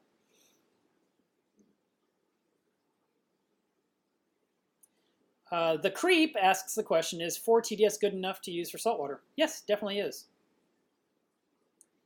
And Johan, yes, I am working with 4K videos. But I don't know why that one file is just so darn big. I feel like something needs to be deleted from within it, but I can't find the source. I'm going to talk to someone tonight, and hopefully he can tell me again what to do. I kind of feel like I just want to wipe the slate clean and start fresh.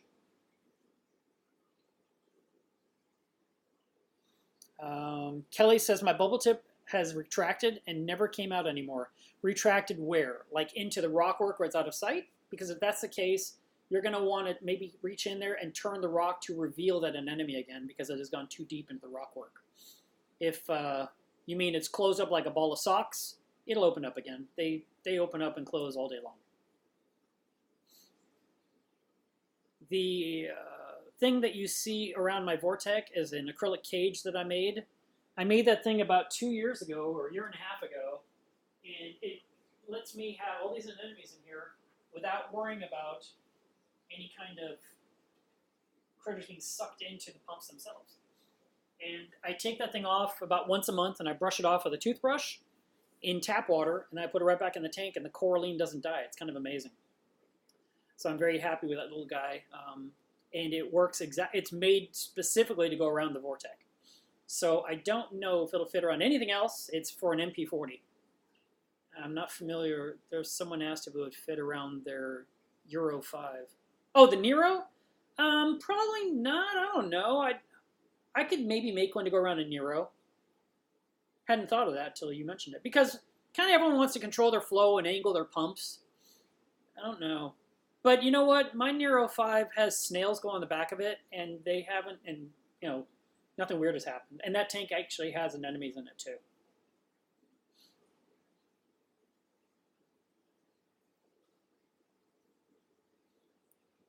Chris asks if I've seen the new rainbow anemones. Well, I see lots of anemones. I don't always know their nicknames.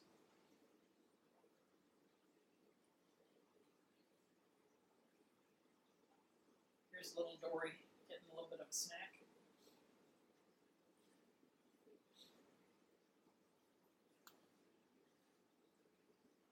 Yes, Christina, these are all animals. Everything in here is alive.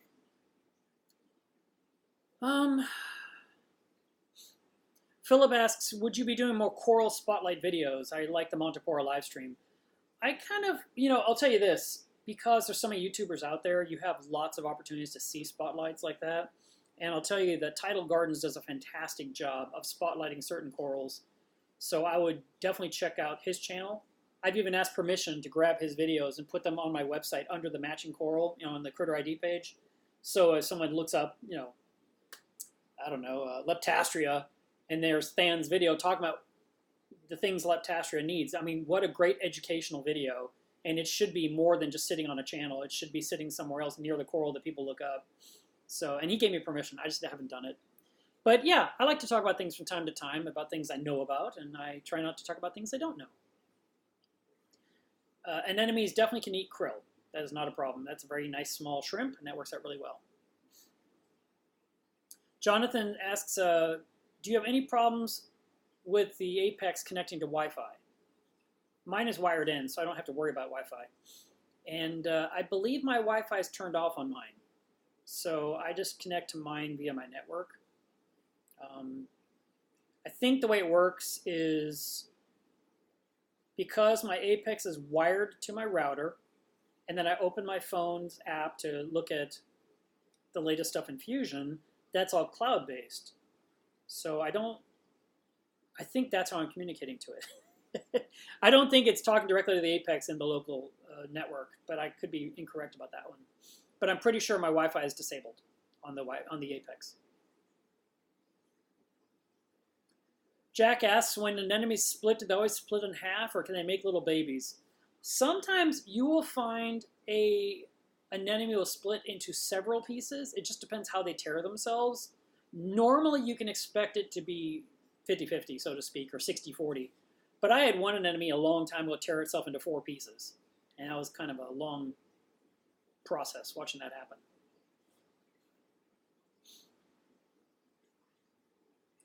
Jose says, if I have 0 nitrates, can turning off the skimmer help increase them? A little bit, but putting more food in your tank would help too. Maybe changing less water would also be helpful. What is a good color spectrum for bubble tip anemones? They really don't care. I mean, this tank gets hit with white light, it gets hit with blue light, and they pretty much look like this all day long, and they close up like a ball of socks late into the night. But for the most part, their color is just whatever it is. They are just under it getting an intensity rather than a spectrum. I've been running a Radeon light fixture over this tank now for 5.5 years. Ryan, thank you for the super chat. For the food fund, I totally agree. Got to keep Spock fed. I'm going to buy like a giant pack of nori, and I'm going to get back to putting nori in my tank every single day since my phosphates are dissipating with the no-pox. Shyam asks, are you going to Aquashella in Chicago? And I think I am.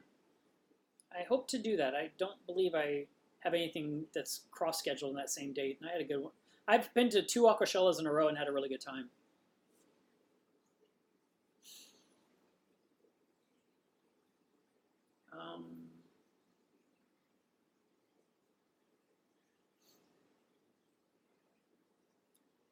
I am going to move the hippo tank at some point, but probably into my frag system and not into my main reef. Because hippo tanks have a tendency to chew on zoanthids, and I have some really pretty zoas in my reef, and I don't want to have them ruined by a fish. So I'll probably pull her out and put her in the frag tank where she can do a little bit of algae control and have more swimming room and not have to dodge tentacles her entire life. Ike, the easiest way to make an anemone split would be to feed it 3 days in a row and then do a big water change.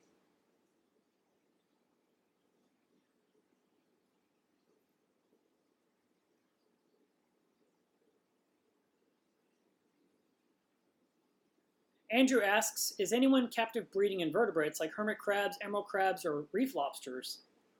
I don't know anyone that's doing that specifically, but somebody like ORA might be doing it. The people in Ohio, I said Ohio, the people in Florida, it's possible that they've got something going on. It's pretty tricky to grow aquacultured cleanup crew because people already don't like the price of cleanup crew critters, and they always want to get the best deal. And if you spend 3 to 6 months growing out little tiny critters, you're going to want to be well paid for your effort. And Big Fudge says, can I order your anemone guard? Yeah, I mean, you can definitely do it. Those are custom made items. I charge $45 for the one, and you have to figure out a way to hold it onto your tank. In my case, I'm using a cleaning magnet to hold mine in place. It's not very pretty, but it does the job. And I never have to clean this thing, so that's why I like it. So here is mine. See, it's just a cleaning magnet on the inside and the outside. And it just squeezes the acrylic holder onto the glass. Hopefully that makes sense. I'm going to leave it like this for a second so you guys can see that. But you might say, oh, I can use smaller magnets around it and put it lower in my tank. And you definitely can.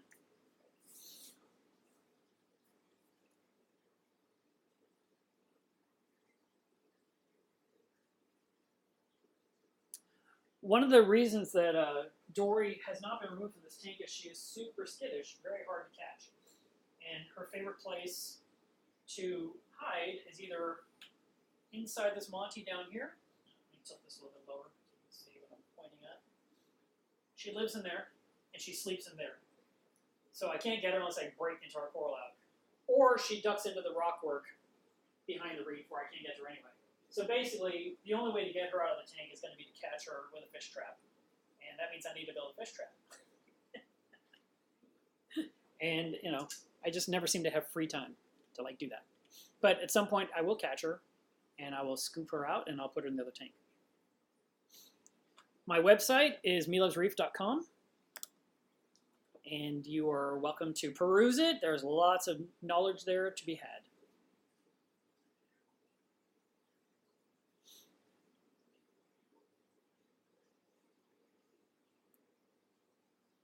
Fish Whistler, I don't understand your question. You said, do you have a source of water, or could you use 2 large garbage containers? I don't understand. I mean, I know you're talking about RODI water, but you need to have a source of water, yes. You have to have water to make RODI water.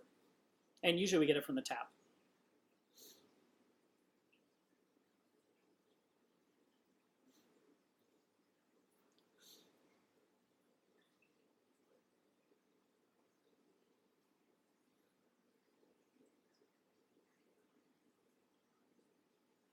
How often do you change water on the anemone tank? Not very often.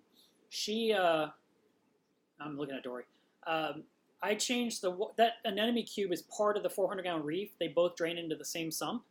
And so when I change the water on the reef, the anemone cube gets a small water change too. But I did a couple of water changes last month, and that was the first it had been in a very long time.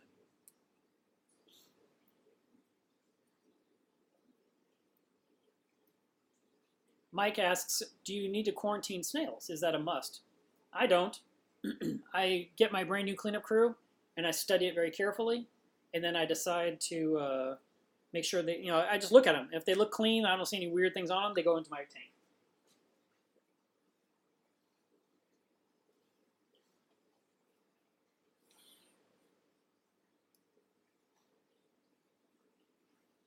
That's the end view of the reef. Take this off the screen. So the tank right now is being lit with white light. 2 twin arc metal halide bulbs are on right now. And in the foreground is a gorgonian. Everyone always asks about that. Behind it is hammer coral, and behind that is acropora. On the far right, basically just beneath that Vortech pump, there's a yellow thing. That is a toadstool leather. And under that is an amontopora, like I talked about last week. You can see Spock down there in the gorgonian.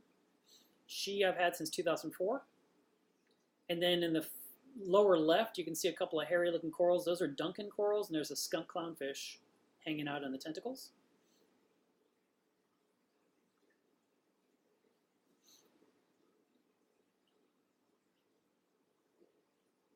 Michael Wells ask the question, does temperature of the water going into the RODI matter? I keep mine in the garden in a storage bin.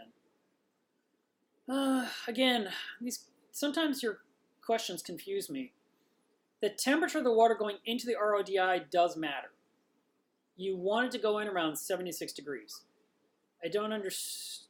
Oh, you keep the RODI system in a storage bin in the garden, like in the weather.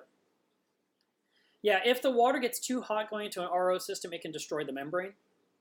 And just a few minutes of water over 100 degrees, well, really like 112 degrees, can do a real number on membranes.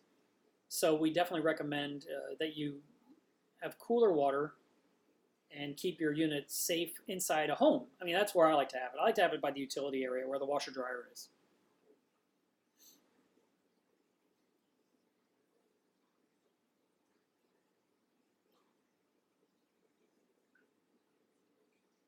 Dan Comer says, I was looking at your 4-stage RODI system. Does it come with a TDS meter, flush valve, and water pressure gauge? Dan, they're 5-stage RODI systems. The membrane is the 5th stage. And I offer the TDS meter and the the TDS meter and the pressure gauge as an add-on. I don't suggest or even recommend flush valves. Basically, all I ask you to do is open the valve after the RO system, and let that run for 90 seconds. Then close it, and then make DI water. That is better than flushing any day of the week.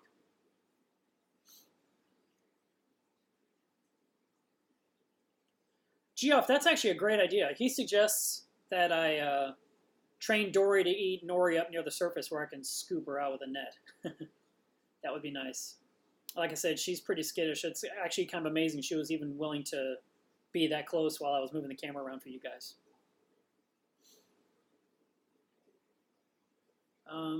Philip asked, do you have any non-photosynthetic corals? Well, I have a Dendrophilia, but I do think that one likes some light. Mine's sitting in shade, and I noticed it this morning. It was open, and it was full of, the polyps were wide open. It was awesome. I was like, oh man, so pretty. I don't get to see it very often, unfortunately. It usually hides in the rock work, and it's closed down most of the time, but it's staying healthy, so I guess it's feeding all night like a sun coral does. Cordero, I saw this question before and forgot to answer it because I got distracted. What's the best thing to do for RTN? RTN stands for rapid tissue necrosis, and that's what happens when a coral goes up in smoke really, really fast. Usually the coral's just dying. You know, like it's a little white on the bottom, the next day the whole thing's gone. So there's not a lot you can do. Some people like to frag a coral and try and save what they can, but I find that once RTN hits, the entire thing's going up in smoke, and so I just don't touch it at all until until it's stopped. And if any part of it survived, I'll trim that piece off and plant it somewhere else.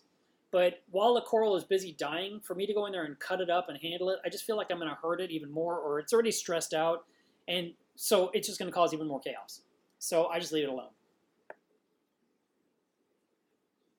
For STN, which is slow tissue necrosis, you could trim away the bad, and you might want to do that anyway. Like if you see the bottom turn white of a coral that's in the shade, you can kind of trim away the things that are dead and just kind of enjoy the part that's on top that's pretty, and just enjoy that.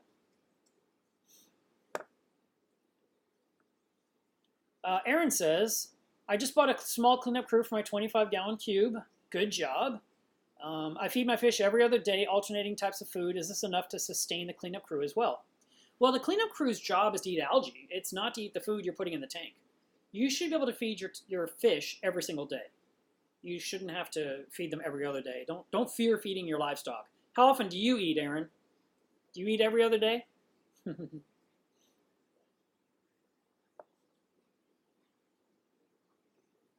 The creep says, I'm on a well, and it's saying that TDS, is 4? Who's it? Anyway, 4 is definitely low enough for top off and for making salt water. 0 is ideal. 4 is nice and low. 80 would be bad. 200 would be terrible. 1500 would be a nightmare. Hope that helps. Glenn, thank you for the super chat. And yes, I should get a beer. It's about time. Maybe tonight while I'm editing videos, I can have a shiner.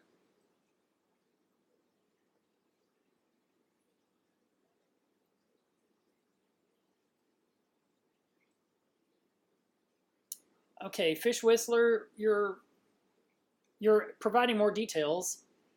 So you can definitely fill up a bucket full of water, like RODI water, and then pump from that. You definitely can do that. So you can take your RO system, fill up the bucket, let it fill up with RODI water, keep it covered, keep it sealed so it stays clean. You don't want it to be open and exposed to the elements. And you can then pump water out of that into another barrel that you're going to use for salt water. The salt water that you mix up, you want to keep circulating. So you want to put a large pump in there, like a mag pump, and just let it run and run and run all the time. And if you want, you can connect a long tube to that. And then when it's time for a water change, you actually have a pump sitting inside the saltwater barrel that's mixed and agitated and always safe to use, and pump that into your system. You do want to match your pH, your temperature, and your salinity before you do a water change. If those three match, you're completely safe to change all the water you want to change.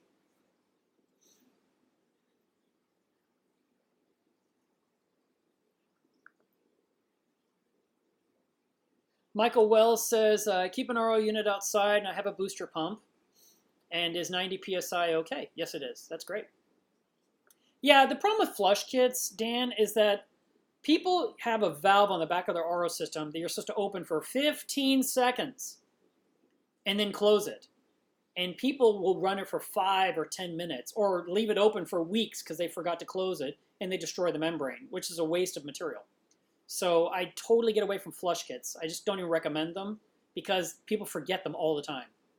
So instead, make RO water, open that valve so water's coming out of the RO system, waste that little bit of water in 90 seconds. That's like 4 ounces of water instead of sending gallons down the drain. And that will flush out the little bit of water that's in the membrane. That little bit of water sitting in the membrane will come out into a little tiny bottle or a glass or a vase or whatever you use to catch the water in. And then you close that line and you open the DI and you make nice clean water for your tank. Macho asks, do you have a RODI mixing station?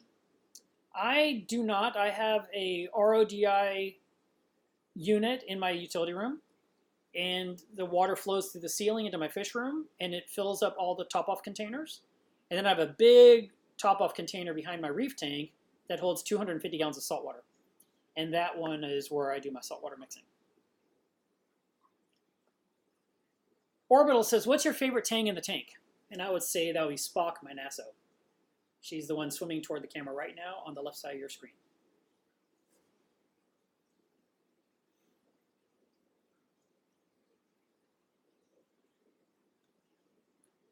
Fake New says, what if you don't have any algae? Will your cleanup crew die? I'm pretty sure that's what you meant.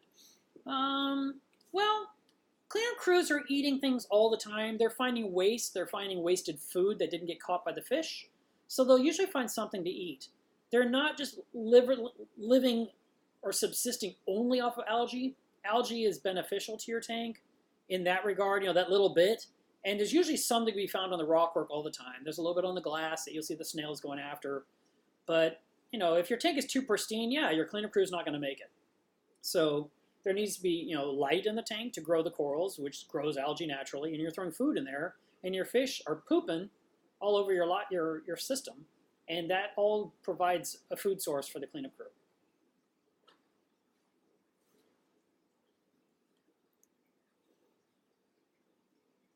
Have you thought about putting RFGs on the other side to get a better view? No.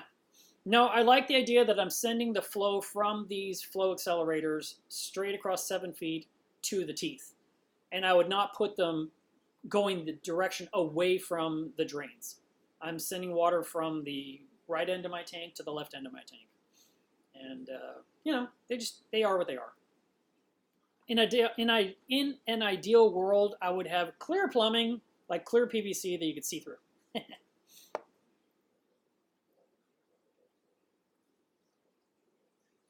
Michael Wells says, what's the best way to keep my pH at 8.3? I use marine buffer, but it keeps dropping slowly. That is because pH goes up and down every single day. It's 100% normal. It rises during the photosynthetic period, like during your lighting period. And usually at the peak of the lighting period of your day, your pH will be its highest. And then at night, it'll drop and get to the lowest. So normally, we don't use buffer to maintain pH. What we do is we maintain alkalinity, calcium, and magnesium, and salinity. And if you keep those 4 exactly where they belong, your pH will take care of itself. Otherwise, if you keep adding buffer to raise your pH, you may raise your alkalinity so high that it starts hurting the livestock. Philip asks, how's your Triton going? Well, it's doing fine, other than I ran out of alkalinity testing solution. So I need to go ahead and install a new cartridge today. And I'm going to do it after I get done with the live stream. So since we're talking about testing, I should remind you guys today is Water Test Saturday. It is time to test all of your water in your tank. And I want you to use, wow, that's a terrible lens. I want you to use your test kits, and I want you to measure temperature, alkalinity, calcium, magnesium, salinity, nitrate, phosphate. Those are the big ones. And get those numbers posted online. You can definitely post them on Club Milos Reef. We would love to see your results. We'd love to see pictures of your tank. I recently put up a picture of a guy's tank in San Diego. It's really pretty, and it's at the top of the header of the group right now. And I think I'm going to start doing that. When I see tanks I like in our group, I'll go ahead and use that as the top picture for a few days, just for fun. The group is around 4,500 people. As of right now, I have approved everyone that's asked to join. That's a real person. There are certain people that I don't let into the group. I just look at their account, and if it looks fishy at all, I'm like, nope. It's got to be good people. The group only has one rule, and that's to treat others kindly. We are there to help you and to educate you, just like I do on this channel. And so you will not see passive-aggressive comments. You won't see mean responses because we delete those, and we push the people out that try to be that way. And fortunately, we haven't had to do that much at all. People seem to understand that our group is a good group, and they're helping make the group better by being on their best behavior. I mean, I appreciate that, because that was the whole point of this. I wanted an area where people felt safe to talk and ask questions and not feel like they're going to be ridiculed, because we all are learning. You know, even me, you know, I started using Nopox. I asked everyone, how do you use Nopox? Because I've never used it before. And people might say, well, Mark, you have a channel, you know all this stuff, you know all these people. I'm like, yeah, but there's still certain products I've never chosen to use. And so I want to make sure I'm using them correctly. And a lot of you have experience with this product. So I ask for your opinions, just like you ask me for experience about the products I use, and I share my experiences, and we all work together. So that's the point of the group, and I definitely want to encourage you guys to join that group and get involved.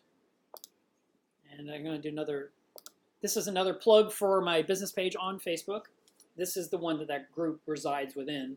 And facebook.com/MilosReef is where I share all kinds of nifty things from other divers, other stories that are related to aquariums, things that are funny, you know, just stuff I come across on the social media. I go ahead and I share it there. And I share 1 or 2 things a day. So I would definitely recommend you follow that page.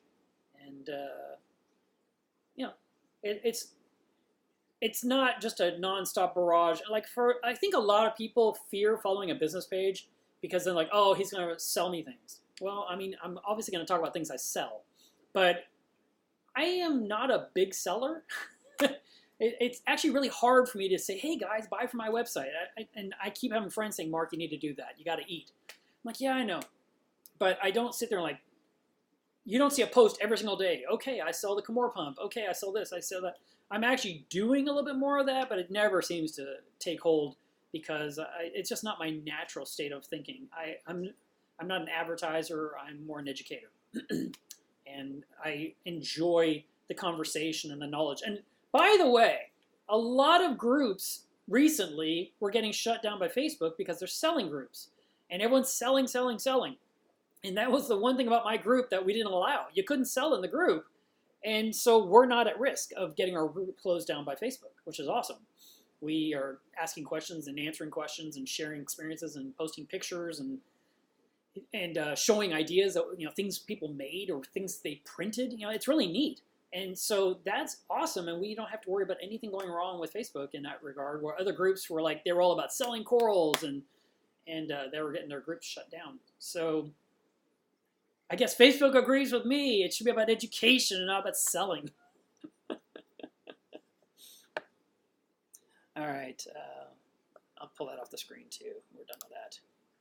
I am going to leave this on there just as a subliminal message that Milos Reef sells all the things you need for your reef tank. Did I say that well, Ed?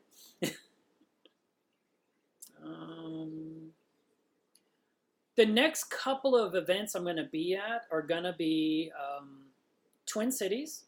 Minnesota, which is in about 2 weeks. And then I'll be down in the south part of Florida the week after that. Next weekend, I'm going to be with my mom because I haven't seen her in about a year, and I feel like a terrible son, and I'm going to go spend the weekend with her. That's why there's no live streams for the next 3 weekends in a row. But I do plan to release videos midweek as best I can squeeze them in. This week is crazy busy. I've got one big client I must take care of, and I'm going to focus on him exclusively to get his order out before I leave town. And so if there's time to edit something, I will. But if there's not, there's not. I mean, that's all there is to it. But I'm looking forward to getting back to my routine of sitting at the computer and editing videos and getting things uploaded to YouTube, because what we've been doing is just been live streams and, the occasional little something that I had time to knock out really quickly. But you have something to look forward to. Something to look forward to, because this hobby and this channel has taught you anything, it's patience. I'm going to make you wait for stuff forever. Anthony says, how's the no-pox dosing going? Well, 5 weeks and 1 day. Nitrates have not come down yet, but phosphates are coming down, which I didn't plan on. I was kind of hoping they'd be ignored. Do you have a Goniopora in your tank? I do not. I have tried a couple of Goniopora in my history and didn't do so well. Maybe I could do better this time because of the foods we use, like Benereef. Maybe, I don't know, but I haven't done it. Dan asked, do you use the Hannah checkers? I just don't. I have the alkalinity one. I've busted it out a few times. I don't know. I'm just old school with these test kits. The Triton doesn't eliminate testing. It's a great way to keep on top of your numbers, like basically every 6 hours, because it measures constantly. And if I even slow it down to once a day, that's going to give me the measurement for the last day, which is fantastic.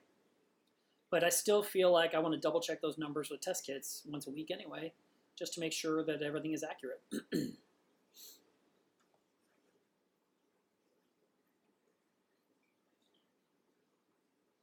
Mike Lee says, my magnesium always stays the same with the Red Sea test kit. Is it known to be erroneous? I had no luck with the Red Sea magnesium test kit when I did my product review many years ago. I did it way back in 2010. And I did everything they said to do. I watched their own videos about how to do the test. I did what they said, and I got bad numbers constantly, just unrealistic numbers. And my review even stated, if Red Sea wants to show me how to do it in person or sends me a different kit, that's fine. But sometimes when you really doubt a kit, it's good to get another kit, get something else, and do a comparison, and also get a different source of water and compare it to, like another aquarium or some newly mixed up salt water. Those are a couple of ways to measure and kind of see what kind of results you get. And also, when it comes to testing magnesium, forget this kit because you've already said every time you test it's the same. But a lot of times when it comes to magnesium, it's usually best to do that test 3 times in a row and then divide the numbers by 3. Basically get the average of 3, because that is one kit that can skew quite a bit with just the smallest of errors. So that's no fun. It's the hardest kit to do. And for me to say, now you got to do it 3 times, totally sucks. I totally get that. But I've had to do it too. And, I'll like double check. Okay, divide by 3. I'm like, all right, so my magnesium is 1350, so be it.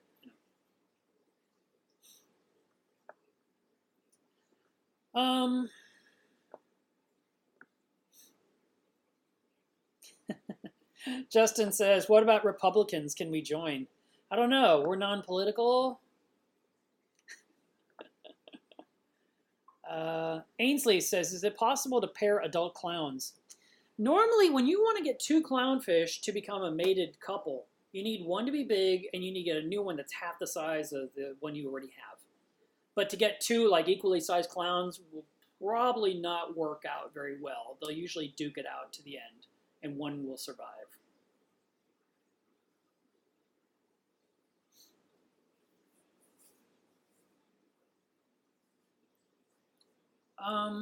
How do you stop algae from entering the return section of your refugium? Do you suffer with carryover? So in other words, you're saying the water's going into the refugium and then the plants are pushing the way through the baffle into the return zone and getting sucked into the return pump and possibly into the tank? Yeah, that's terrible. Don't do that. I would definitely recommend that you have some kind of teeth that can obstruct the plants from getting through.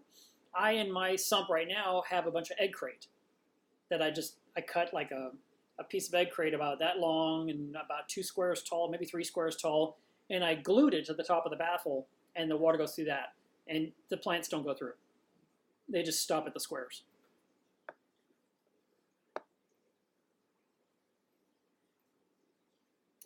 If algae is growing in your overflow, you need a lid on top.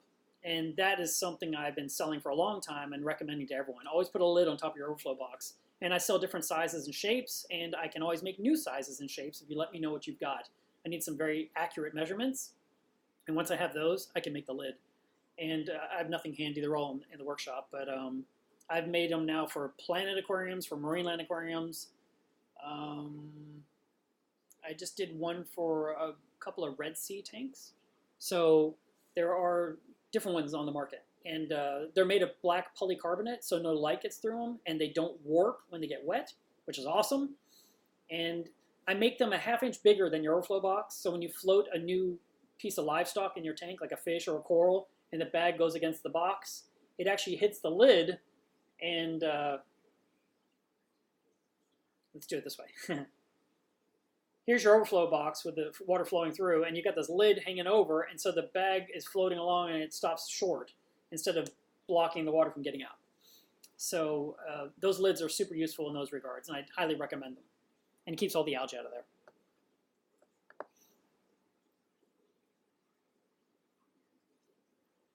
Let's see. Everyone's talking about the Facebook groups now.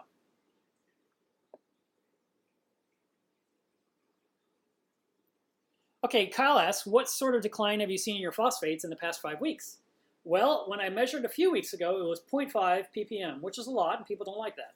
Me, I don't care, but that's usually about the time I'd use Phosphate RX. But since I was dosing no-pox, I thought, not going to put any Phosphate RX in my tank. And when I checked my phosphates a few days ago, it was 0.05.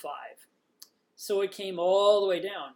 But the weird part that should not have happened is the nitrates didn't come down first, because that's how it's supposed to work. Nitrates come down, and then phosphates come down. And instead, it skipped my nitrates and just went after the phosphates, and I'm not happy about that. So I'm at the point now where I'm almost like, you know what, I don't even care what the nitrates are. And the reason I can say that is because, number one, my tank is pretty. And number two, when I get new corals and put them in, they don't just immediately die. So that tells me that my water parameters are good enough for existing corals as well as new corals. Now, if every time I put a brand new coral in, it just went up in smoke, I'm like, okay, I definitely have a water problem. But I don't.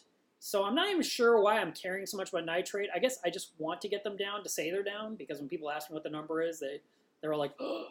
And, I mean, I get it. But at the same time, it'd be really nice to say I use this brick, or I use no-pox, or I use these bivalves or whatever, and it brought them down, because that is the whole point of any product we put in our tank. But at the same time, if this stuff doesn't work, I might just say forget it and just let them be whatever they are and not worry about it. Because it's not about the numbers, it's about what's happening in the glass box.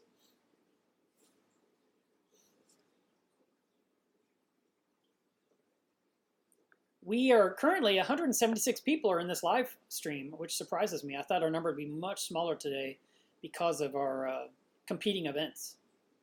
I guess Than isn't doing a live stream right now.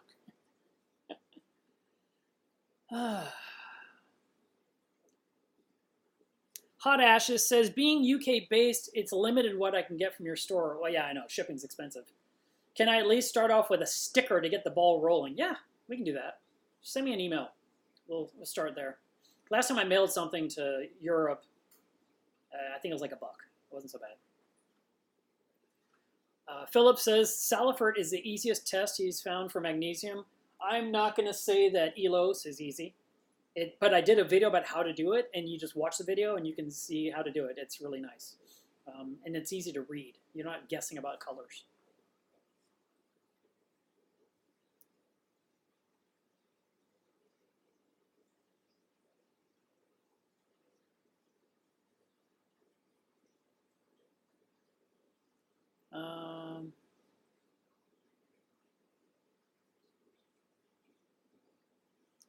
When it comes to API test kits,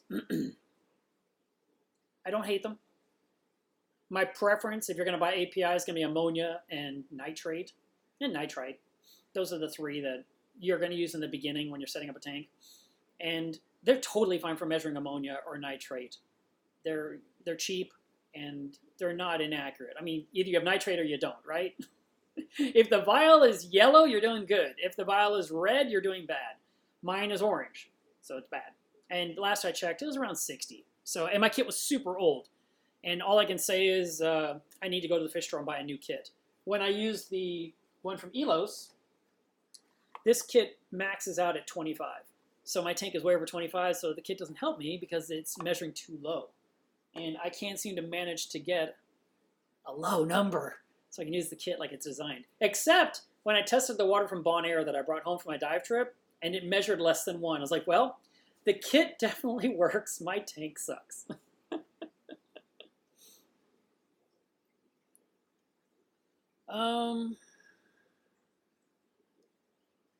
Kyle asks, do you have any experience with detritus and crap settling down inside the weir or the baffle system of your sump?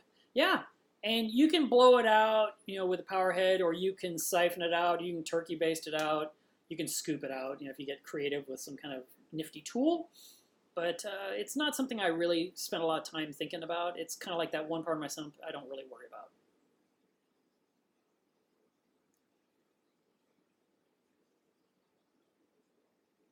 Anthony says, would adding 2 small clowns with 2 adult clowns mitigate a disaster?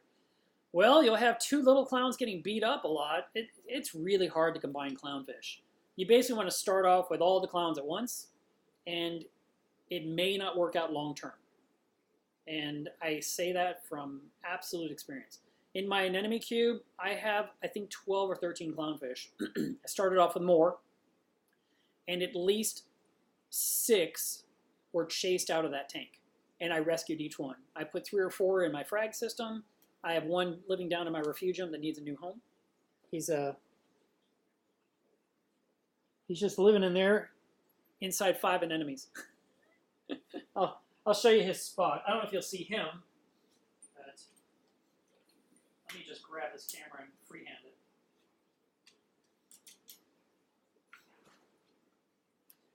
Let's see what we got here.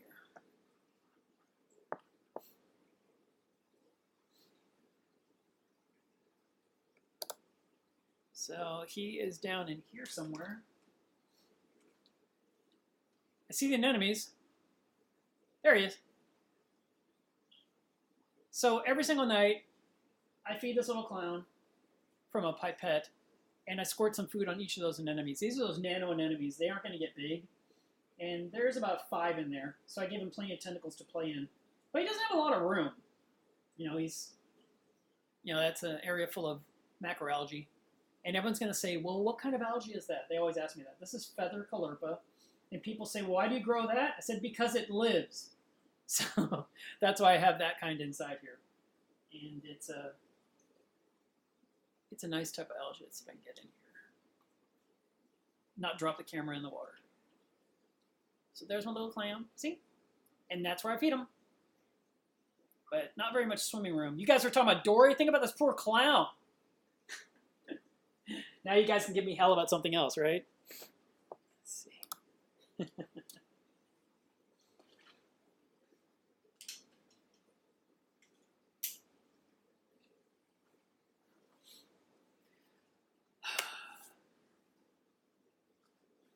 Macho gave me another super chat. Thank you so much. How do you feed your corals? Whenever I feed mine, they don't seem happy. They shrink up.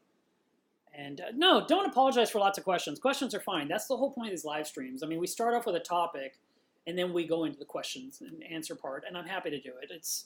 It's actually very enjoyable for me. But we have been talking for 2 hours, so I do need to wrap this up. When it comes to feeding corals, there's a couple of tricks. Number 1, you can stop all the flow in the tank. You can mix up some kind of food, whatever kind you like. It can be frozen food that you've thawed out. It can be a dry food that you mix up with tank water. And you can almost make it like a paste, or you can have it really watery. And then you can just use a turkey baster or a pipette, and you can squirt the food at each of the individual corals, and then come back to that coral 5 minutes later and do it again. And like you said, the coral's closing up. Well, it might be closing up because it's getting hit by a bunch of food. You know, sort of like someone opening up a bottle of champagne right in front of your face. What are you going to do? You're going to retract because you don't want to get your eye put out. So perhaps we could just put some food in the tank first to feed the fish and get the flavor in the water, and then the corals open up in the next 10-15 minutes, and then stop the flow in the tank and gently puff some food at each of these corals you're trying to target feed and give them a chance to inhale some food. Don't be surprised if fish come steal the food or shrimps come in and steal the food. That happens. And then come back 5 minutes later and do it again, and 5 minutes later do it again, and then restart all the flow in your tank. Do not forget to turn on the flow in your tank. That is a very important rule that I learned the hard way one time, long time ago. And another method of feeding all the corals in your tank would be broadcast feeding. And that's where you mix up something like Benereef, which is a powder, or everyone uses it. Reeferoids. That's another one that people like to use. They mix it up and they pour it in the tank, and it just goes through the entire tank. And it just, everything gets a chance to inhale it. You can do that. But that's the usual technique. Certain corals are going to be more adept to eating. Others are not going to want to eat.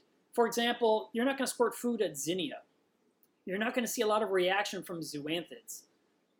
You're not going to see a lot happen with a gorgonian. A goniopora will close up, an anemone will close up, a sun coral will close up. These are all things with mouths that close around food. A scoli or a pectina, those are very slow eaters. I mean, they take 30, 45 minutes to inhale food so gradually, it's ridiculous.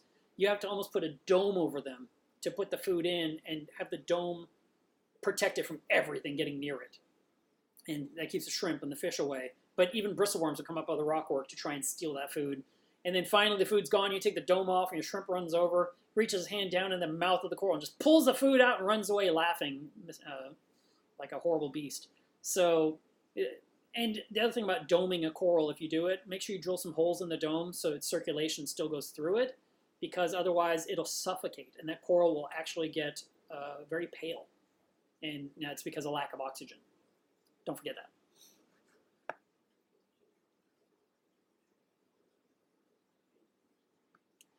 Jackrabbit says, any recommendations for a cleanup crew in the Refugium? I have a detritus building up, but I don't want to have to siphon it out. And I don't want to lose the pods. I don't blame you. We usually don't put a cleanup crew in there. I get in there and I scrape the front glass with a credit card to make sure it's nice and clean so I can see through it. That's about it. And, you know, if detritus gets really bad out of hand, you might have to do some vacuuming occasionally, and you're going to lose some pods in the process. So maybe once every couple of years, really go at it. The rest of the time, just let it be, let it be, let it be.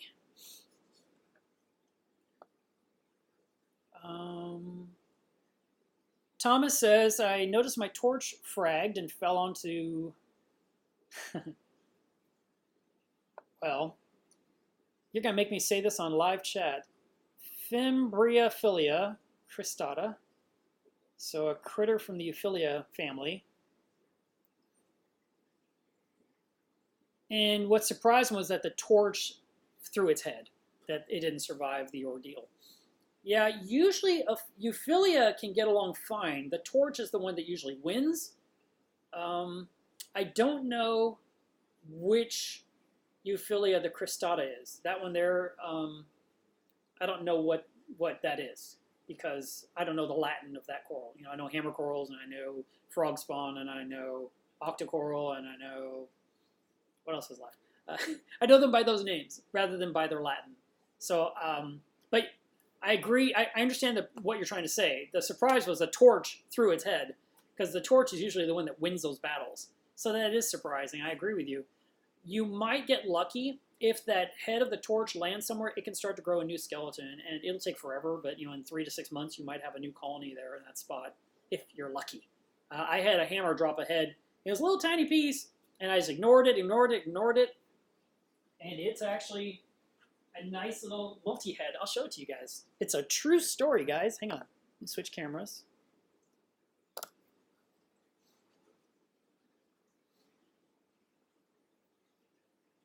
So it is that one right there. One head of this hammer fell down. Move, Spock.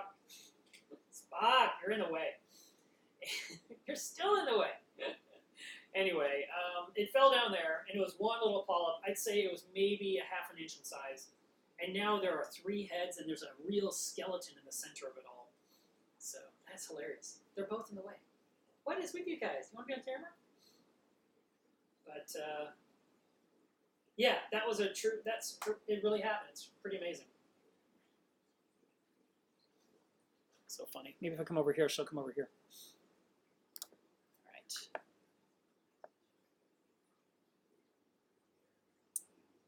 Anthony, thank you very wow, thank you for that massive super chat. That is very generous of you. And yeah, these nozzles are awesome. Anthony at VCA, which stands for Vivid Creative Aquatics, he prints those things on 3D printers. He has a shop filled with printers, and all he does is print stuff for aquariums. And I've been using these nozzles now for multiple months, and it shrunk what I had on there before. I had something longer. That's what she said. And the new 3D printed one takes up less space visually, which is really nice when you're looking at the reef. One less thing to look at, right? Justin asked, do you not use the Triton anymore? Yeah, I absolutely do. It's under my tank.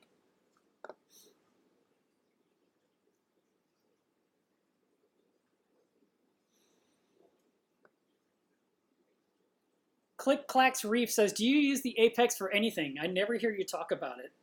You know, it just kind of does its own thing. I mean, yeah, I use it every single day. I just don't talk about it. I guess because, well, number one, I have a huge page about the Apex on my website. So if you Google Apex, Mila's Reef, those 2 words, boom, you'll find my page. And I explain everything it does, and I show a lot of my code in there. And I show a lot of pictures of different components. But I am a guy that plugs in gear, gets it running, and I leave it alone. I'm not constantly tinkering with it. I'm not constantly trying to code some new thing. I basically just want it to do its job and do it well. And it absolutely does that. I've been running an Apex computer of some kind, you know, because in the old days it was called Aqua Controller, and then Aqua Controller 2, and then Aqua Controller 3, and then Apex. And then it came out with Apex 2016, which is now Apex, or Apex EL. Those are what I'm running. And I started from the very beginning all the way up to now. Since 2004, I've been running them. And it controls my lights, it controls my heats, it controls the cooling fans. It notifies me if something turns off. I have virtual switches that will turn lights on and off by the push of a button. And now I've got Alexa tied into Apex to where I can tell her to turn off a skimmer.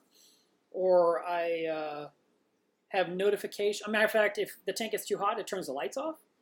If it disconnects from the network, I get a notification via text as well as a notification on my phone saying there's a problem. Now I'm able to look at the Triton results by opening up Fusion on my phone.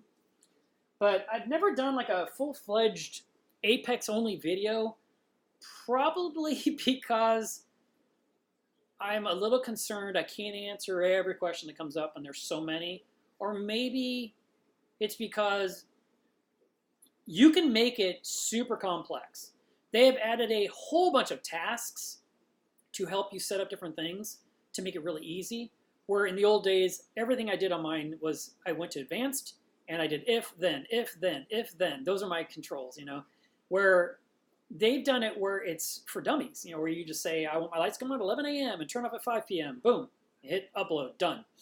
And those are not what I choose. I want them to come on for this period, but right in the middle I need to turn off for a minute and then restart to change the color spectrum of the bulb. And, you know, and then I've got other settings, like if I'm doing the occasional water change, it disables 9 things, including all the alarms and alerts and emails and notifications, because it shouldn't tell me that all these things are wrong because the water's out of the sump. You know, there's a lot of stuff like that going on. So I just haven't done a talk about it. I will. What I really would much prefer to do is a video that's sort of like interview style with another person, or maybe I could do that crazy thing where you do it with yourself. I've seen other YouTubers do it. I don't know how they do it, but somehow they talk to themselves. And I'd love to do something fun like Hey, Mark, I want to install an Apex. Okay, let's do it. And boom, we screw something to the wall. Hey, Mark, I want to do an auto top off with my Apex. And we put the module on. And then, hey, Mark, I want to do this. And I would like to just have this one video that does all those things. And it's like an hour long. And then inside the video's description, it would be like at 3 minutes ATK, at 6 minutes FMM, at 9 minutes leak detector, at 14 minutes calcium reactor, at 21 minutes Triton, that kind of thing. I think that'd be really neat. That's how I like it. So as you can see, I've just made it super crazy complicated with a lot of effort, which makes me put it off again and again and again. I think a lot. Hot Ashes says, where would your email be located for me to message you? You just go to milasreef.com and you click Contact Us. And I think you're the guy asking for the sticker. Send me your full name and mailing address. Exactly how it needs to be on the envelope. I did this on Instagram and people were giving me half the information. I thought, have you ever received a letter in your life?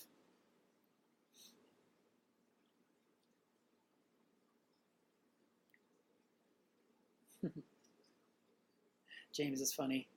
He's saying, Spock keeps saying his line, the needs of the many outweigh the needs of the few. Now I get the nori.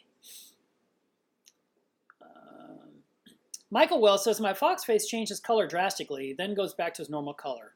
All of the time. Is this normal? Is he stressed? It sounds like he's stressed because normally they are the normal color all the time and occasionally change color temporarily. The fish may turn very black or very blotched and like hide by a rock because it's nervous. You might want to sit way across the room and watch your fish carefully and see how it's reacting to its neighbors, to its tank mates, and see if any of the fish are fighting it or picking on it or chasing it, or what's going on. There's something happening in your tank that is affecting that fish for some reason, at least right now. And I guess my question should have started off with, how long have you had that fish? Because it's just the first couple of weeks, that could be 100% normal.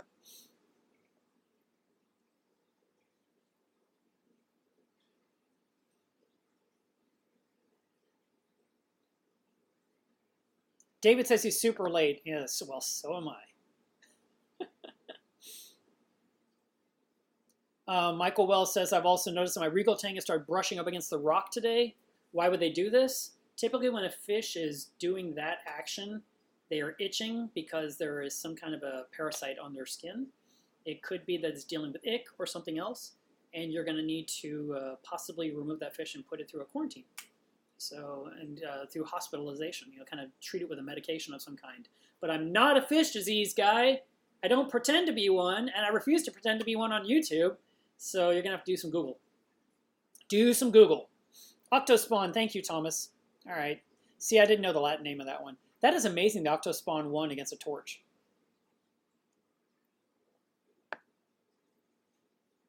Let's see.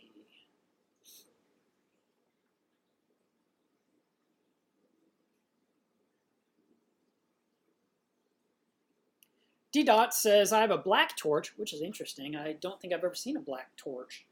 Matter of fact, if you are on Instagram, can you tag me with a picture of that coral so I can see it? Because I'd love to see that. He says, no matter where I put it, it puts out sweepers and ends up stinging the closest coral. Someone take this from me, please. That's hilarious. Yeah, you're going to need to either get a bigger tank or set up a new tank just for that coral so it can dominate the tank and win. But yeah, I'd love to see a black torch. I've never seen one.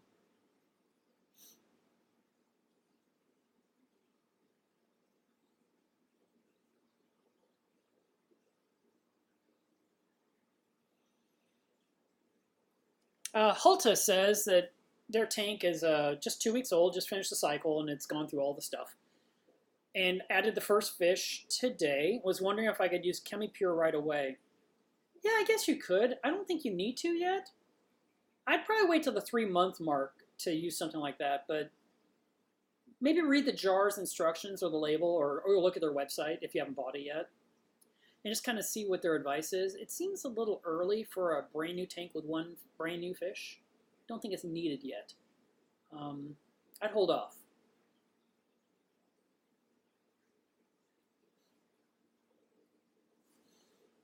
Jason says a walkthrough of how to set up a water mixing station would be great, with plumbing, float valves, and maybe a way to set up auto water change. You know, I have a friend who basically set up a really cool auto water change system in his basement with a lot of colored plumbing, and I should get him to film some of it and then maybe share that with you guys, because he set it up with a Vectra L1 pump and did this crazy plumbing method that goes all the way up the stairs of his basement up to his fish tank. And he turns on, I'll just tell you this really quick. Forget the auto part. You know, let's just talk about the water change itself. So he's got it hooked up with pipe that goes up the stairs and into the aquarium room and into the aquarium. And he turns on the pump downstairs to send water up the pipe so it starts pushing water in. And once that happens, then he turns off the pump, so now it'll start siphoning out. And he closes a couple of valves, and then it siphons into the drain of his basement, where a sump pump, you know, for like basements use, pumps that water out into the yard, I guess, or into the septic system. And I was like, okay, that's kind of neat. So basically, he's pushing the water up to fill the tube with water, kills the pump, opens a valve, and the siphon starts sucking water out. So the one thing I did tell him to do, because I was terrified for him, was he had no kind of strainer on that siphon tube. And it's just a tube sitting in the tank, and you know he's downstairs. And when you're away from your tank, your fish are more likely to just kind of go about their business. And I could just imagine some clownfish getting sucked in and shoop, and down into the floor drain, and then shoop into the yard, and shoop. You see a clownfish laying on your lawn later. So I would recommend not to do that.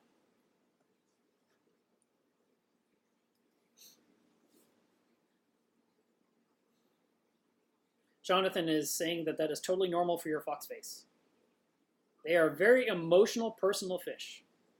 And he hand feeds his. I'll tell you this, I have never kept a fox face because I don't want to get stung. I reach in my tank and I don't want anything to hurt me. I have a rule. Anything in my tank is something I can touch. And not that I want to touch, but if I'm in there cleaning or whatever, I don't want something that's going to stab me or hurt me. And that even includes like long spine diadema urchins. I've had those in the past because I think they're pretty, but man, they always get me in the knuckle, and eventually I just take them back to the fish store because I don't need that kind of pain in my life.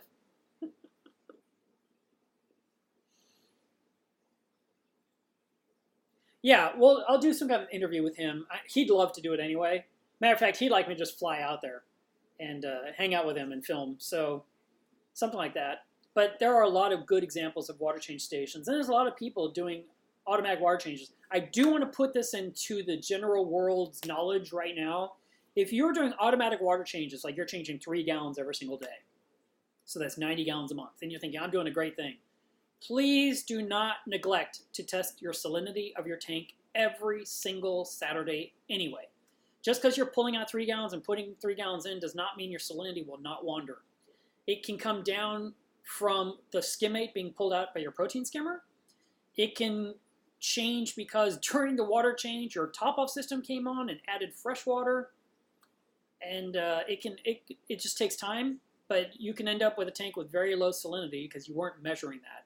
So just because you're automated doesn't mean double check things. You definitely do. And think about this, you know, our aquarium is our hobby. We love this hobby. It's awesome.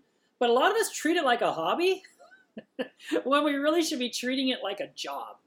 Because, you know, I mean, I'm not trying to be all preachy, but this is livestock. This is living creatures that live or die based on what we do with our aquarium.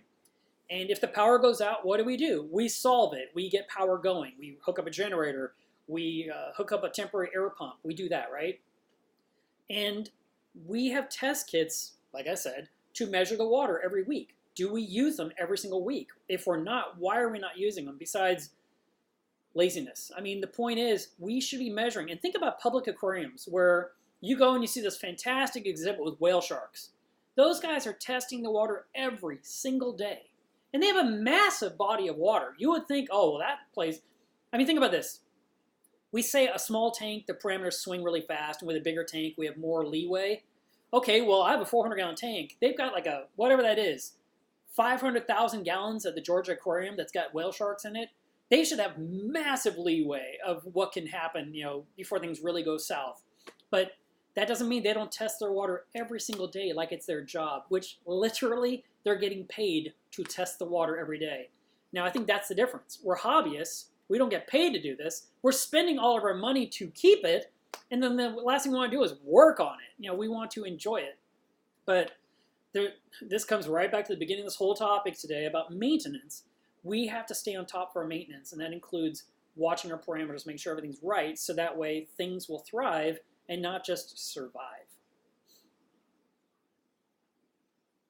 All right. That was super preachy, but I hope it makes sense to you guys. Definitely stay on top of salinity.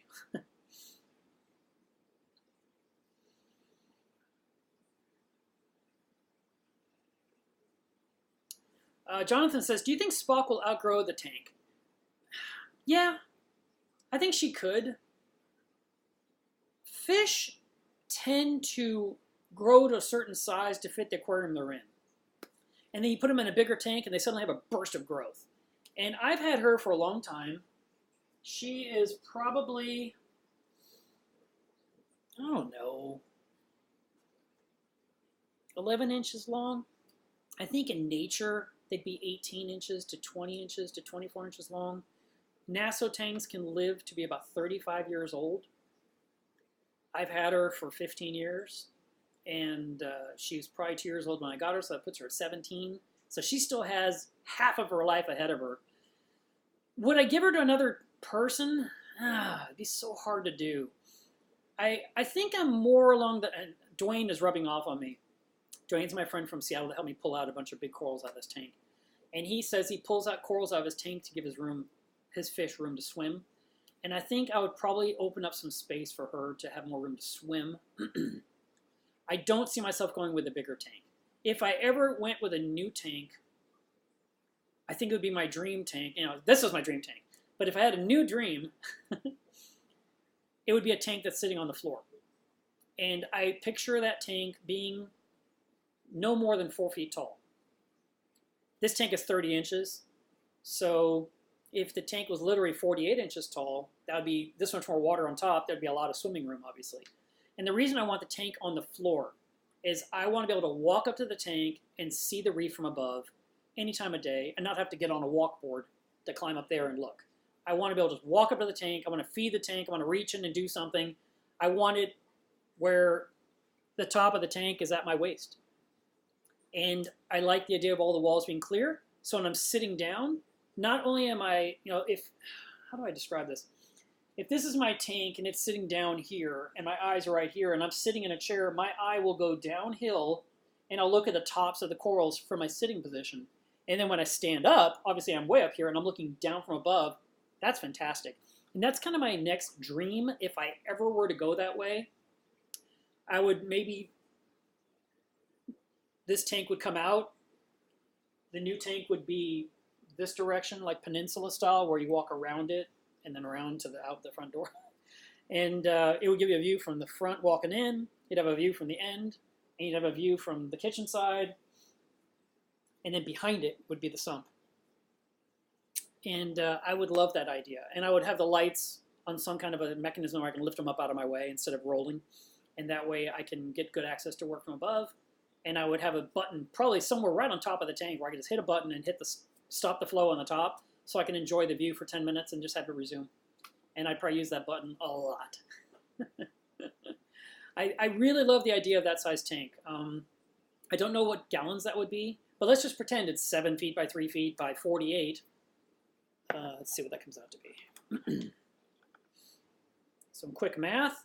In case you don't know the math of aquariums, in standard measurements, it's all in inches. So we'll take 84 inches times 36 inches times 48 inches divided by 231, 628 gallons. So I'd need a really strong tank. If I didn't do 48 inches tall, like if I did it 36 inches tall, then maybe I'd put a 1 foot pedestal under it just to lift it up. And that would give me what size tank? Maybe a 550? Let's see. 84 times 36 times 36 divided by 231. 471. So it would only add another 70 gallons of water. But I love the idea of that type of tank with a look down all the time. I think I would be posting look down pictures all the time. You'd probably be sick of it. But I think it'd be so much nicer. And that's what I'd like to do. Leo Local says, that's hilarious. You put local in your name, but you say you're in Brazil. Now, I know you're local to Brazil, but he said, would you ship products internationally like to Brazil? It just depends on what the products are. I do. I ship things to Brazil. I've done it. And, you know, if things are electrical, that might be a problem because you can't plug it in. Plus, there's certain things I cannot sell internationally for legal reasons, like with my agreements with Ecotech. But, you know, if it's acrylic things I do, or it's Live Rock Enhance, or it's Benareef, or it's Filter Socks, or it's well, I was about to say another acrylic thing I built, then, yeah, I can ship those things. It just comes down to whatever shipping costs, and I do it.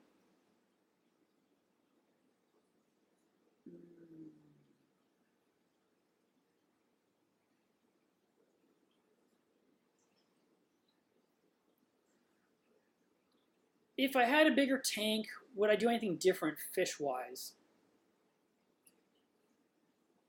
Well, okay. I'm not really looking for different fish necessarily. I'd like more fish. Like, I'd really like to load my tank up with Anthias. That would make me super happy. I love Anthias. I think they're gorgeous. So the more I can put in, the better. And I just have not. That's one of the reasons I was trying to get nitrates down. Because Anthias have to be fed so much that I thought I need to take care of this water situation so I can put Anthias in so I can feed more heavily. But that has not been the case.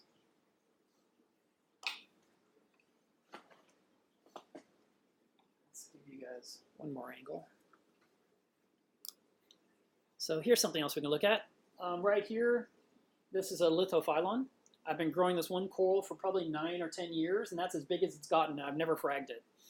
Behind it are some Fungia plates. I'm sorry, there are some Fungia plates. They are the ones that drop all the babies that end up in my tank all over the place, and I end up pulling them out. And then we've got a chalice right here, and a chalice right there, and a chalice right here. And we've got a chalice hiding in here that I need to rescue at some point. And then this is a sunset Montipora over here, and that's another Montipora over there. And then above it is a scrolling Padina. No, scrolling Pavona. I would say Padina. So. And then this is a coral that I moved to the front of my tank that's been in the back of my tank forever. It's a tongue coral. And it is about 14 inches long, maybe. And I've been posting some pictures of some of the newer corals I've gotten lately. There's a couple of evil Mahanos. There's a purple tank. Get out of the way! A couple of Mahanos have to go there, and there's even a big fat Mahano right back behind Spock right there. And then these are my little pink hammers. I'm down to just a few of these. I need to actually do a better job of protecting them from the anemone. You can see a skunk clown in there, right there. There's one. And then this is my maze coral I've had for a very long time, and I got to remove all these button polyps because they are just causing chaos right here. So, all right, guys, you know what? 2.5 hours is way too long. We need to wrap this up. Got to wrap it up right now. My coffee is like iced coffee. It's worthless. It tastes terrible. And I have got to work. I've got specific things I have to glue today, right now, this minute. So thank you very much for tuning in. And as I said, no live stream for the next 3 weekends in a row. There's absolutely no way I won't even be near a camera. So I will be talking to you guys in live starting in June. And in the meantime, I hope you guys have a great weekend. And if you have any questions, you can always find me online. And remember, Google is your friend. Don't ever just feel like the first answer is the right answer. Do your homework, do your research. Try to learn what you can before you spend your money, so that way you only have to spend it once and not have to buy things twice. That's it, guys. Bye.